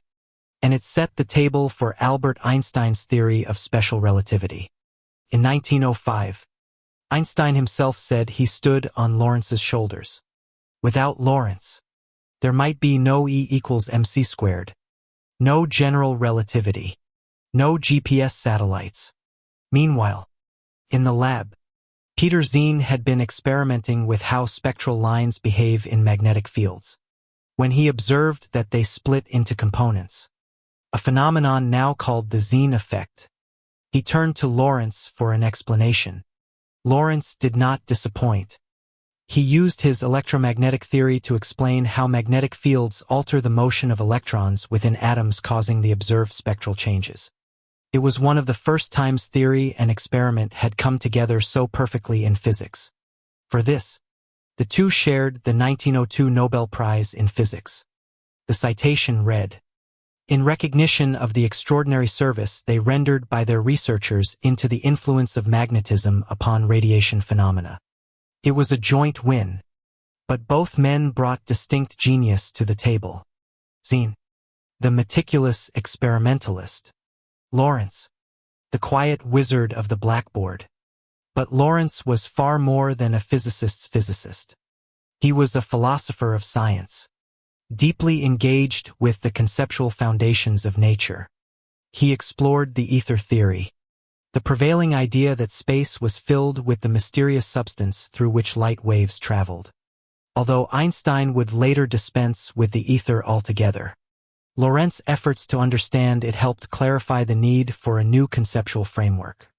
In addition to his theoretical work, Lorentz was an extraordinary mentor. He taught and inspired a generation of physicists, including Paul Ehrenfest, who succeeded him at Leiden, and many others who would become central figures in 20th century physics. He chaired the famous SV conferences where Einstein and Bohr debated quantum mechanics, and his opinion was considered gospel among physicists. During World War I, Lorentz served as a scientific statesman working to preserve international collaboration in science even as nations tore each other apart. He was widely admired for his grace, clarity, and moral compass. In 1923, he was appointed director of the Taylor's Museum in Harlem, a position that allowed him to continue his research while also promoting science to the public. He never stopped working. Even in his 70s, he was producing insightful papers, giving lectures, and chairing scientific committees. He died on February 4, 1928, at the age of 74. The Netherlands gave him a national funeral. Schools paused. Trains stopped. Telegraph offices fell silent for 1 full minute. The country stood still for a man who had measured motion with unprecedented precision. His legacy lives in the physics of light, matter, space, and time. His equations are etched into every textbook. The Lorentz force, Lorentz transformations, Lorentz factor. He's practically a co-author of the universe. So, here's to Hendrik Lorentz, the master of transformations, the mathematician of motion, the mind behind relativity before relativity had a name. Frederick Pacey, the peace prophet with a penchant for pedantry. Frederick Pacey, the man, the myth, the monal. All right, he may not have worn a monal, though, let's be honest, he should have. Born in 1822, smack dab in the chaotic aftermath of Napoleon's glory days, Pacey arrived on the scene just in time to watch France bounce between monarchies and republics like a caffeinated squirrel on a trampoline. Perfect breeding ground for a future peace activist. Don't you think? From the very start, Pacey was marinated in privilege. He was born into a well-connected bourgeois Parisian family. Daddy Pacey had fought at Waterloo, a detail that always makes you wonder whether Frederick's pacifism was some sort of elaborate family rebellion. Instead of going down the usual route of soldiering, politicking, or extravagant loafing, young Frederick took the road less traveled. Economics. That's right. Our boy chose charts over cavalry charges. He started out studying law because that's what you do when you're a Frenchman with a legacy to uphold. But bureaucracy bored him. And in 1846, at the tender age of 24, he said no to a safe government career and took a bold leap into economic writing. Yes, writing about trade tariffs and national debt was his version of rebellion. Rock and roll had not yet been invented. Early on, Pacey was heavily influenced by British free traders like Richard Cobden and John Bright. These men believed, as did Pacey, that if nations traded freely, they'd have no reason to shoot each other. It was a romantic idea, the kind of economics you wish worked in real life instead of just sounding nice in treaties. Then came the Crimean War, 1853 to 1856. While most people were waving flags and sharpening bayonets, Pacey looked around and said, "Wait, are we seriously doing this again?" This war, like many before it, seemed to him the product of ignorance, bad diplomacy, and economic idiocy, and so began his lifelong mission: replace war with reason, arbitration, and economic cooperation. Yes, he was basically trying to turn the United Nations into a dinner party. In 1867, as France and Prussia began the usual chest thumping over Luxembourg because apparently there weren't enough bigger problems, Pacey launched a campaign of public letters urging diplomacy over aggression. The public was mildly interested. The government was not. Still, Pacey pushed on, and the following year, he founded the Ligue Internationale, a permanent de law. If you're wondering how many wars that league prevented, well, 0. But to be fair, the Franco-Russian War started 3 years later. So the guy was working under pressure. After the war in 1871, he regrouped and launched the Société Française d'Armée de l'Eau because apparently the key to world peace is launching enough clubs. Pacey remained undeterred by the repeated explosions of violence around him. Instead, he kept churning out articles, essays, speeches, and news societies, all in the name of arbitration. But Pacey wasn't just shouting into the void. In 1881, he got himself elected to the Chamber of Deputies, the French Parliament. There he did what most politicians fear. He stayed consistent. He opposed colonialism sacrilege in 1880s. France pushed for labor protections and insisted that France adopt arbitration treaties instead of war budgets. Some applauded him. Others rolled their eyes so hard they saw their ancestors. In 1888, a curious development occurred. A British MP named William Randall Cramer came to Paris and sat down with Pacey. Together, they had the absurd idea that maybe, just maybe, national representatives from across Europe could get together and talk instead of shoot. Thus, in 1889, the first interparliamentary conference was held in Paris, bringing together legislators from around Europe. The Interparliamentary Union IPU was born, and Pi became its first president. The man who once wrote pamphlets from his study was now organizing continental conferences. Pacey spent the next 2 decades writing, speaking, and teaching, always with the same message. War is dumb. Arbitration is smart. And everyone should calm the hell down. He even developed educational materials for children, believing peace could be taught, like math or hygiene. His Peace Through Education initiative included textbooks, teacher guides, and even school competitions. Think of it as Model UN for 19th century French kids. He was nominated for the very first Nobel Peace Prize in 1901, and he won it jointly with Swiss humanitarian Henry Dunant, the founder of the Red Cross, where Dunant brought aid to the battlefield. Pacey had tried to erase the battlefield itself. The split prize was fitting. One rewarded healing the wounds of war, the other preventing them. When the press speculated that another candidate might challenge Pacey to a duel for winning, Pacey reportedly laughed. Dueling over a peace prize would have been ironic enough to send him into orbit. Even into old age, Pacey kept advocating. In 1905, during a heated standoff between Norway and Sweden, Pacey commended the countries for settling their dispute peacefully. He said he was 100 times more delighted by their peaceful resolution than he had been by receiving the Nobel Prize. That was classic Pacey. Always more excited by people getting along than by personal accolades. He died in 1912 at the age of 90, just 2 years before the world would explode into the First World War. An event that likely would have given him a stroke even if old age hadn't gotten there first. But his work endured. The IPU continued. Peace organizations carried on his mission.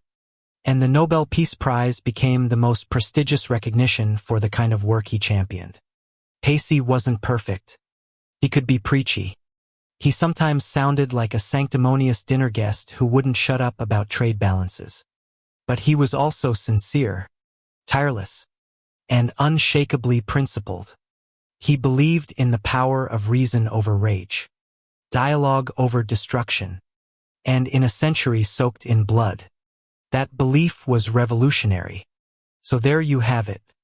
Frederick Perry, economist, idealist, parliamentarian, pamphlet, founder of peace leagues, creator of the IPU, and winner of the very first Nobel Peace Prize.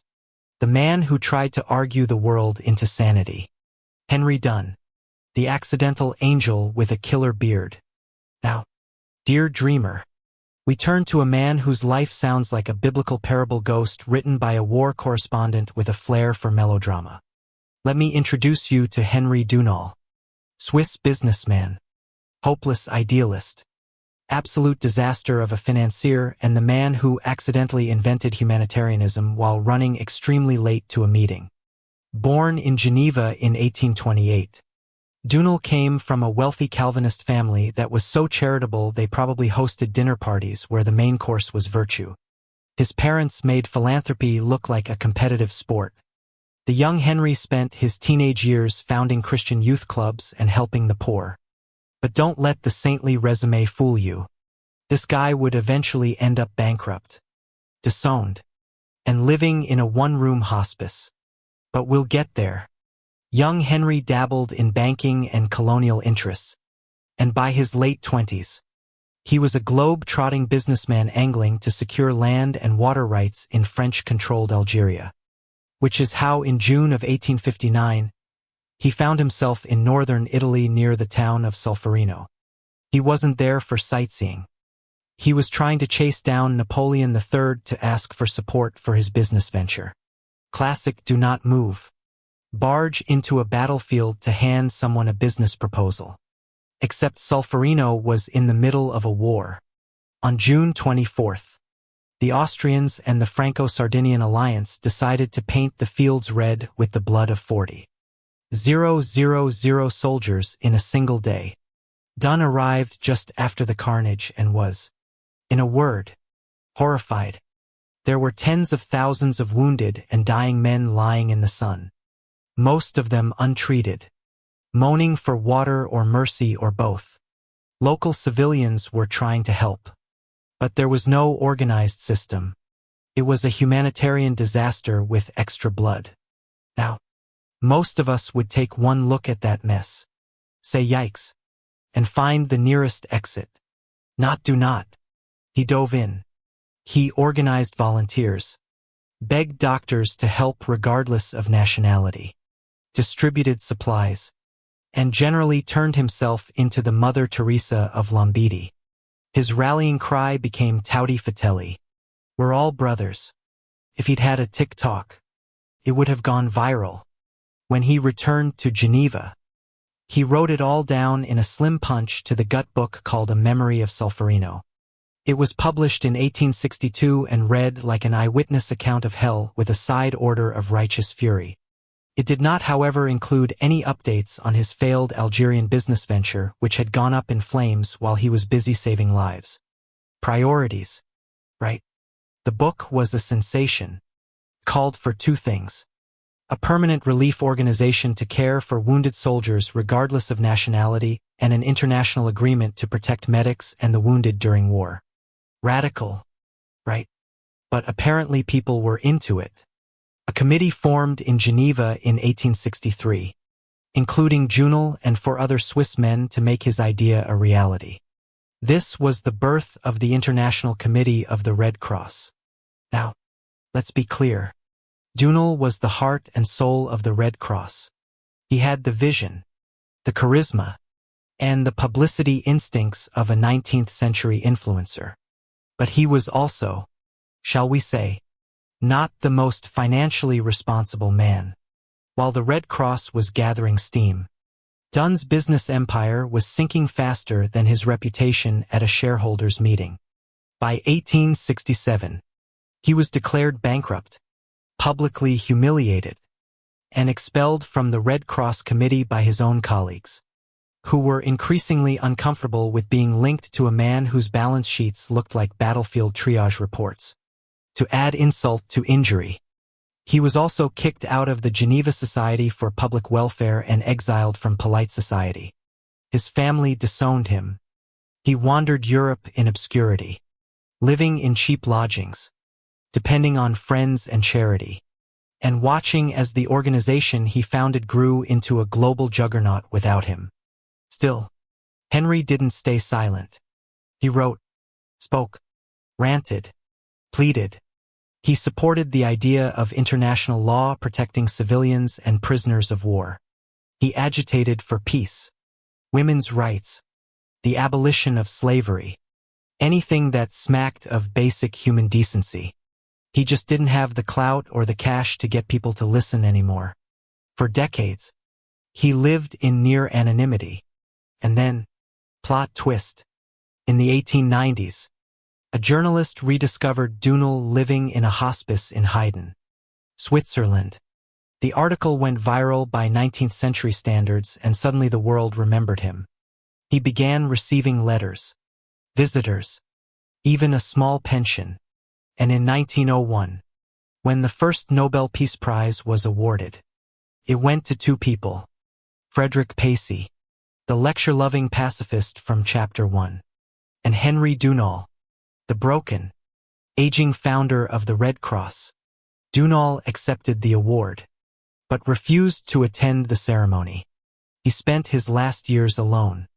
Yet again, poor, in the same hospice in Haiyan, railing against war and injustice until his final breath.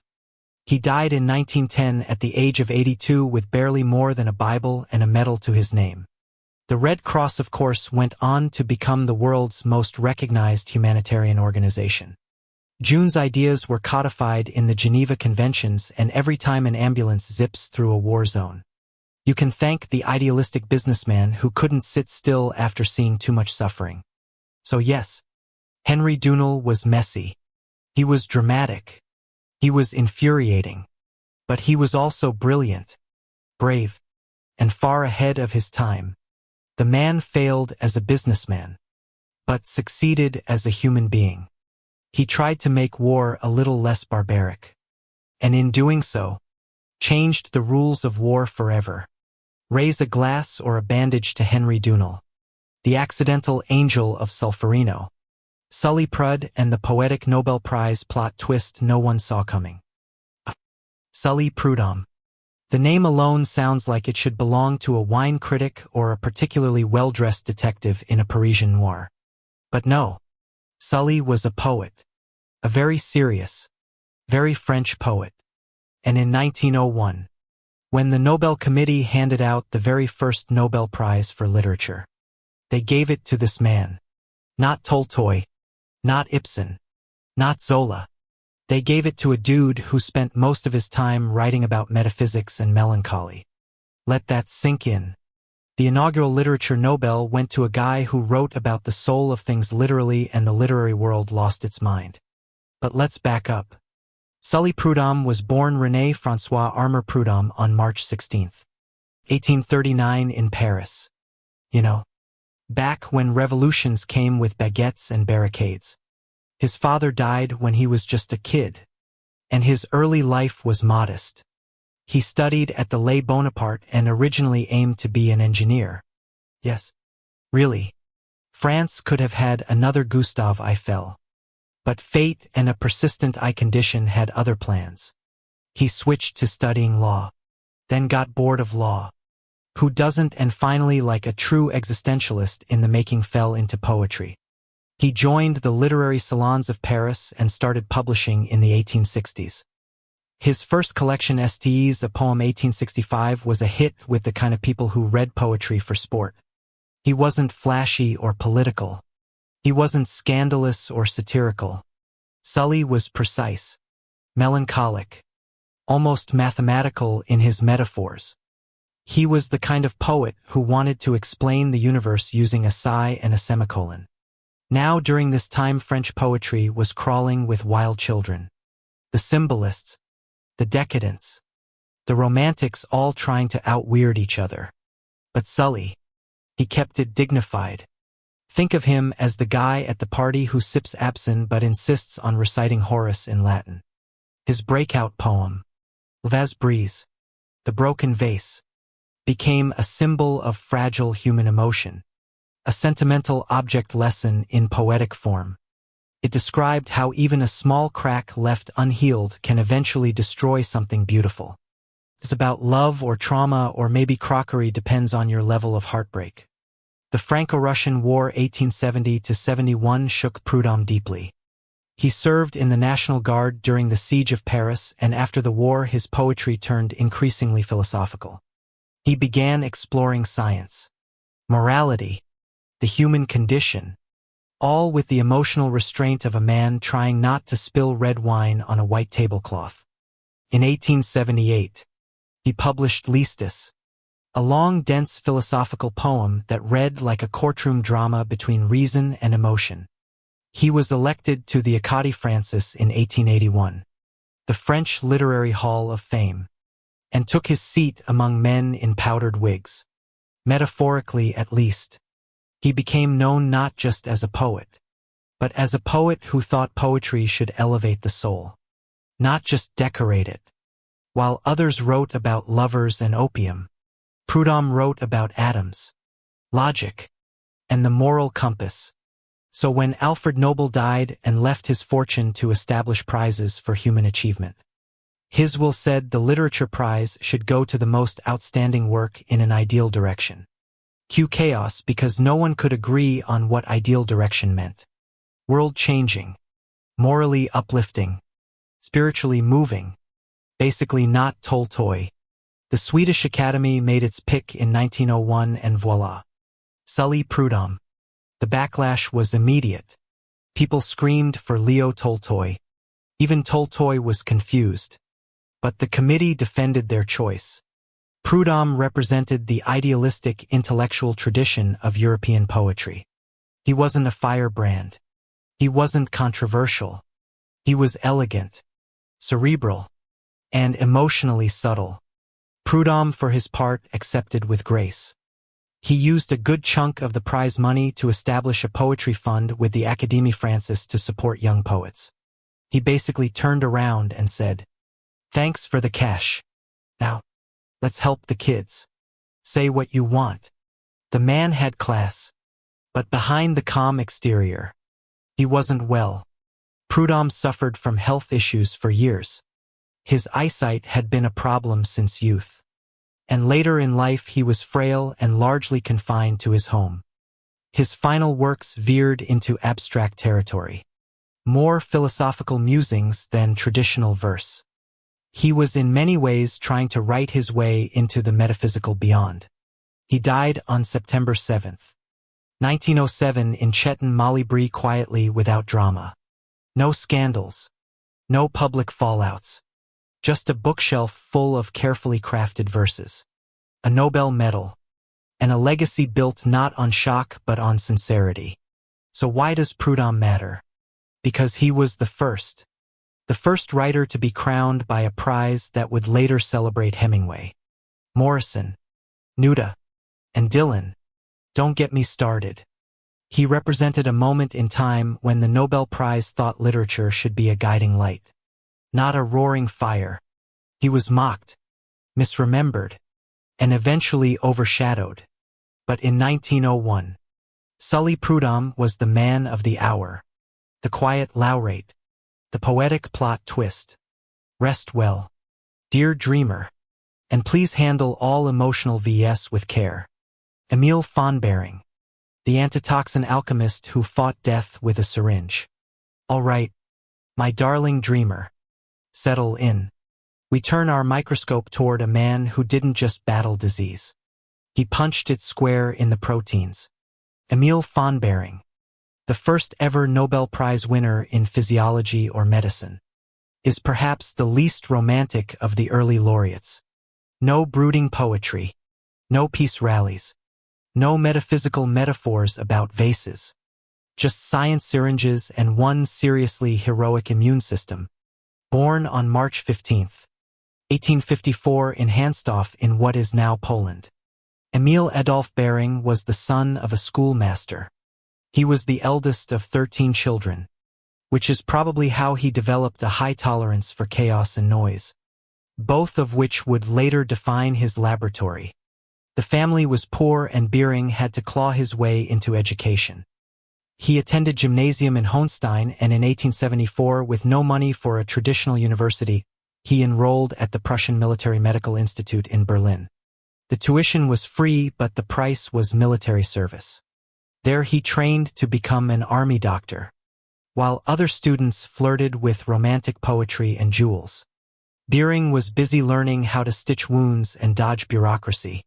After qualifying, he served in various military hospitals, gaining first-hand experience with the ravages of infectious diseases among soldiers. It was gritty, unglamorous work, but it planted the seeds of a question that would define his life. Why were we still letting microscopic monsters run the world?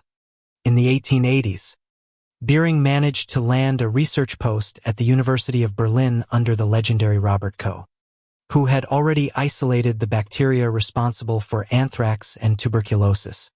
If Behring had a scientific awakening, this was it. He was now part of a circle of bacteriological heavyweights, and he quickly proved that he wasn't just another face in the petri dish. Behring began experimenting with blood serum, that golden liquid left behind after blood clots, as a means of transferring immunity. He theorized that injecting serum from an immunized animal into a sick one could neutralize certain diseases. In an era where magic was still a serious medical theory in some quarters, this was revolutionary. In 1890, he and Japanese scientist Shibasaburo Kitasato made a landmark breakthrough. Serum from animals immunized against tetanus could successfully treat and prevent the disease in others. They quickly expanded their research to diphtheria, a horrifying illness that killed thousands of children by essentially choking them from the inside. Behring worked like a man possessed, often sleeping in his lab, sometimes forgetting to eat. When his serum showed success in animal trials, he pushed for human testing. Ethical oversight was, let's say, still developing, but his treatment saved lives. Period. By 1894, Behring's diphtheria antitoxin was being produced on a broad scale, first in Germany and soon across Europe and the United States. Clinics reported that mortality rates among children with diphtheria dropped from over 50% to under 15%. In the grim world of pediatric wards, this was a miracle. People called him the savior of children. And for once, the hype wasn't overblown. He was rewarded with money, fame, a professorship at the University of Marburg, and eventually a Nobel title. He was honored with Prussian nobility in 1901, henceforth being known by the surname von Behring. He built an institute in Marburg that turned into a serum production powerhouse employing dozens of researchers and scientists. He also founded Behring Werke, a pharmaceutical company dedicated to serum production. Today, it would be the equivalent of a biotech unicorn, minus the casual hoodies and ping-pong tables. But Behring wasn't just a benevolent germ fighter. He was also ambitious, sometimes ruthless, and definitely difficult to work with. He frequently clashed with fellow scientists. He had a notorious feud with Paul Ehrlich over the development and refinement of the diphtheria antitoxin. Behring believed he was the true pioneer. Ehrlich, never one to back down, thought otherwise. Letters flew. Accusations buzzed. The Nobel Committee wisely gave Behring the solo spotlight in 1901, perhaps hoping to avoid a duel at the awards ceremony.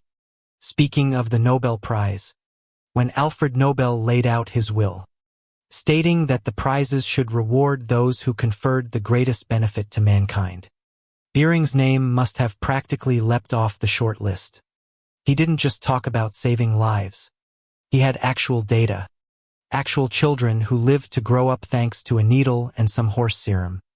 It was no contest, but success did not soften him.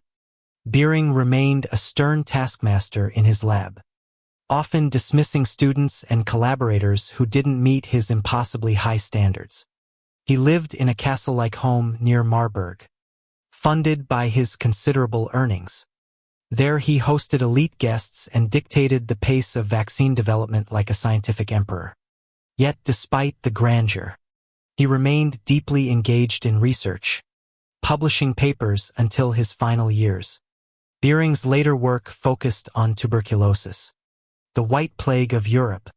He believed he could use a similar serum-based approach to tame the disease. He called his new concoction tuberculin R and poured resources into its development.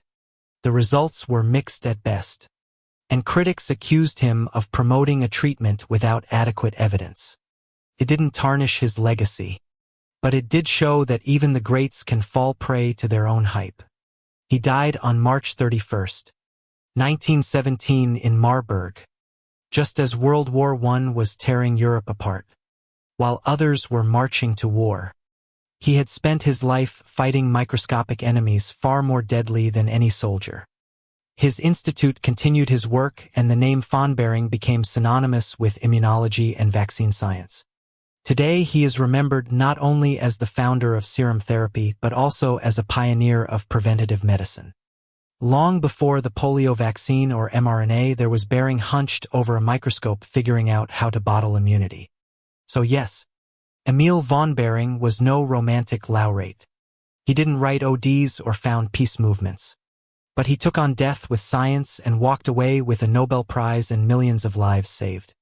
Jacobus Henricus Vanto, the chemical dreamer who took molecules personally. Chemistry, the subject that broke more students than calculus and Latin combined. But behind every confusing exam and every ill-timed classroom explosion stands a genius who once asked, "What if atoms had feelings?"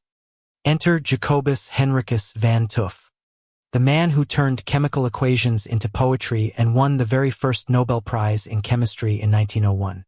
Born on August 30th, 1852 in Rotterdam, Netherlands, Vanto was the son of a medical doctor. As a child, he was the kind of kid who doodled crystals in the margins of his math notebook and spent more time outdoors than indoors, dreaming of becoming a poet or an explorer. Unfortunately for the world of verse, but very fortunately for science, his father insisted on a more respectable path. Engineering or medicine. Van 't Hooft dutifully enrolled in the Polytechnic School in Delft to study engineering. But his heart was never in it. He was smuggling chemistry books into his dorm like forbidden romances. By the time he reached the University of Leiden, his obsession with chemistry was in full bloom. He was especially intrigued by the way molecules moved and arranged themselves as if they had secret social lives. In Paris, he studied under Charles Adolphe Wurtz, who was influential in organic chemistry. In Bonn, he met Friedrich Kuhl, famous for his benzene ring dream. These mentors helped shape Van 't Hooft's imagination into something rigorous, if still a little dreamy. Now, let's talk about 1874. This was the year Van 't Hooft, all of 22 years old and still considered something of a flaky dreamer, published a paper proposing that the carbon atom wasn't flat, that it actually had a three-dimensional tetrahedral shape when bonded to four other atoms. Boom! It was like someone added a Xerxes to chemistry. His idea explained why certain molecules twisted one way but not the other, and it laid the groundwork for stereochemistry. The response: crickets, or worse, mockery. One chemistry journal editor dismissed his idea as the fanciful musings of a poet masquerading as a scientist. But as it turns out, Van 't Hooft was right, and the rest of the chemical world would spend the next few decades catching up. After earning his doctorate from Utrecht University in 1874, Van 't Hooft held several academic posts, including a professorship in Amsterdam. He continued pushing boundaries with his unorthodox theories. In the 1880s, he made major contributions to chemical kinetics and equilibrium, showing that reaction rates and equilibrium constants could be explained mathematically. He was giving order to chaos, taming the wild reactions of the laboratory like a molecular lion tamer. Then came his pioneering work in osmotic pressure, a concept so dry it sounds like it belongs in a plumbing manual. But Van 't Hooft turned it into magic. He showed that the behavior of dissolved substances could be predicted using gas laws. He basically bridged the world of chemistry and physics with a single formula, and in doing so helped birth modern physical chemistry. By 1901, when the Nobel Prizes were launched, Van 't Hooft was already a rocker in the chemical community. His book studies in chemical dynamics and his work on dilute solutions had revolutionized the way chemists understood matter on a molecular level. The Nobel Committee didn't hesitate. They awarded him the first chemistry prize for discovery of the laws of chemical dynamics and osmotic pressure in solutions. Van 't Hooft accepted with the calm of someone who had spent decades being called both a genius and a fool. He wasn't flashy. He wasn't political. He didn't give rousing speeches. But he understood the fundamental language of molecules like few ever have. To him, chemistry wasn't just about mixing things in flasks. It was about patterns, shapes, and the invisible dance of atoms. In 1905, he moved to Berlin to join the Prussian Academy of Sciences. There he focused on geology and the application of chemistry to natural formations. He was still trying to understand how the tiniest components of matter shaped the grandest forms of the Earth. He once described his work as the search for simplicity and complexity which honestly could be printed on every scientist's business card. But not even Nobel laureates live forever. Van Hoff died in 1911 at the age of 58 after a brief illness. He left behind equations, concepts, and a changed field. The once dismissed dreamer had become the foundation of stereochemistry and physical chemistry. So the next time you stare blankly at a diagram of a molecule and wonder why you ever signed up for chemistry, just remember some of those shapes exist because Van Hoff believed that atoms didn't like being flat. He saw depth where others saw surface. He turned the abstract into something you could visualize, feel, almost touch. Jacobus Henricus van Hoff, the poet laureate of molecules. Wilhelm Röntgen, the accidental X-man who saw through us all. Wilhelm Conrad Röntgen, the man who gave the world the power to see inside itself without so much as a scalpel. He wasn't trying to be a medical hero or the toast of physics. He just happened to stumble into the invisible and came out of his lab holding a ghostly picture of his wife's hand. Romantic, a little creepy, extremely revolutionary. Absolutely. Born on March 27, 1845 in Lennepep, a small town in the Prussian Rhe province. Röntgen grew up in the kind of proper disciplined environment that churned out engineers and civil servants by the dozen. His father was a cloth merchant, his mother of Dutch descent. The family moved to Apeldoorn in the Netherlands when Wilhelm was still young, and he began attending school there. And here's where it gets fun. Röntgen, the future Nobel Prize winner, was expelled from high school. The reason: he refused to name the classmate responsible for a cartoon of their teacher. Yes, the man who discovered X-rays once got the boot for having a spine. He spent time in various technical and preparatory schools before finally landing at the Federal Polytechnic Institute in Zurich. There he studied mechanical engineering and was quickly recognized for his meticulous mind and tireless curiosity. He earned his doctorate in 1869 under the supervision of August Kundt and continued working with him as an assistant at the universities of Würzburg and Strasbourg. Despite these achievements, Röntgen wasn't a household name in the scientific community. He was regarded as diligent, competent, methodical, but not flashy, not radical. He was the kind of guy who would quietly work late hours in the lab tweaking equipment while others wrote manifestos. His career progressed slowly but steadily. He held posts at Hohenheim, Strasbourg, Gien, and finally in 1888 the University of Würzburg, where he became a full professor and director of the Physics Institute. It was here in a modest lab surrounded by thick lead screens and vacuum tubes that history crept up behind him.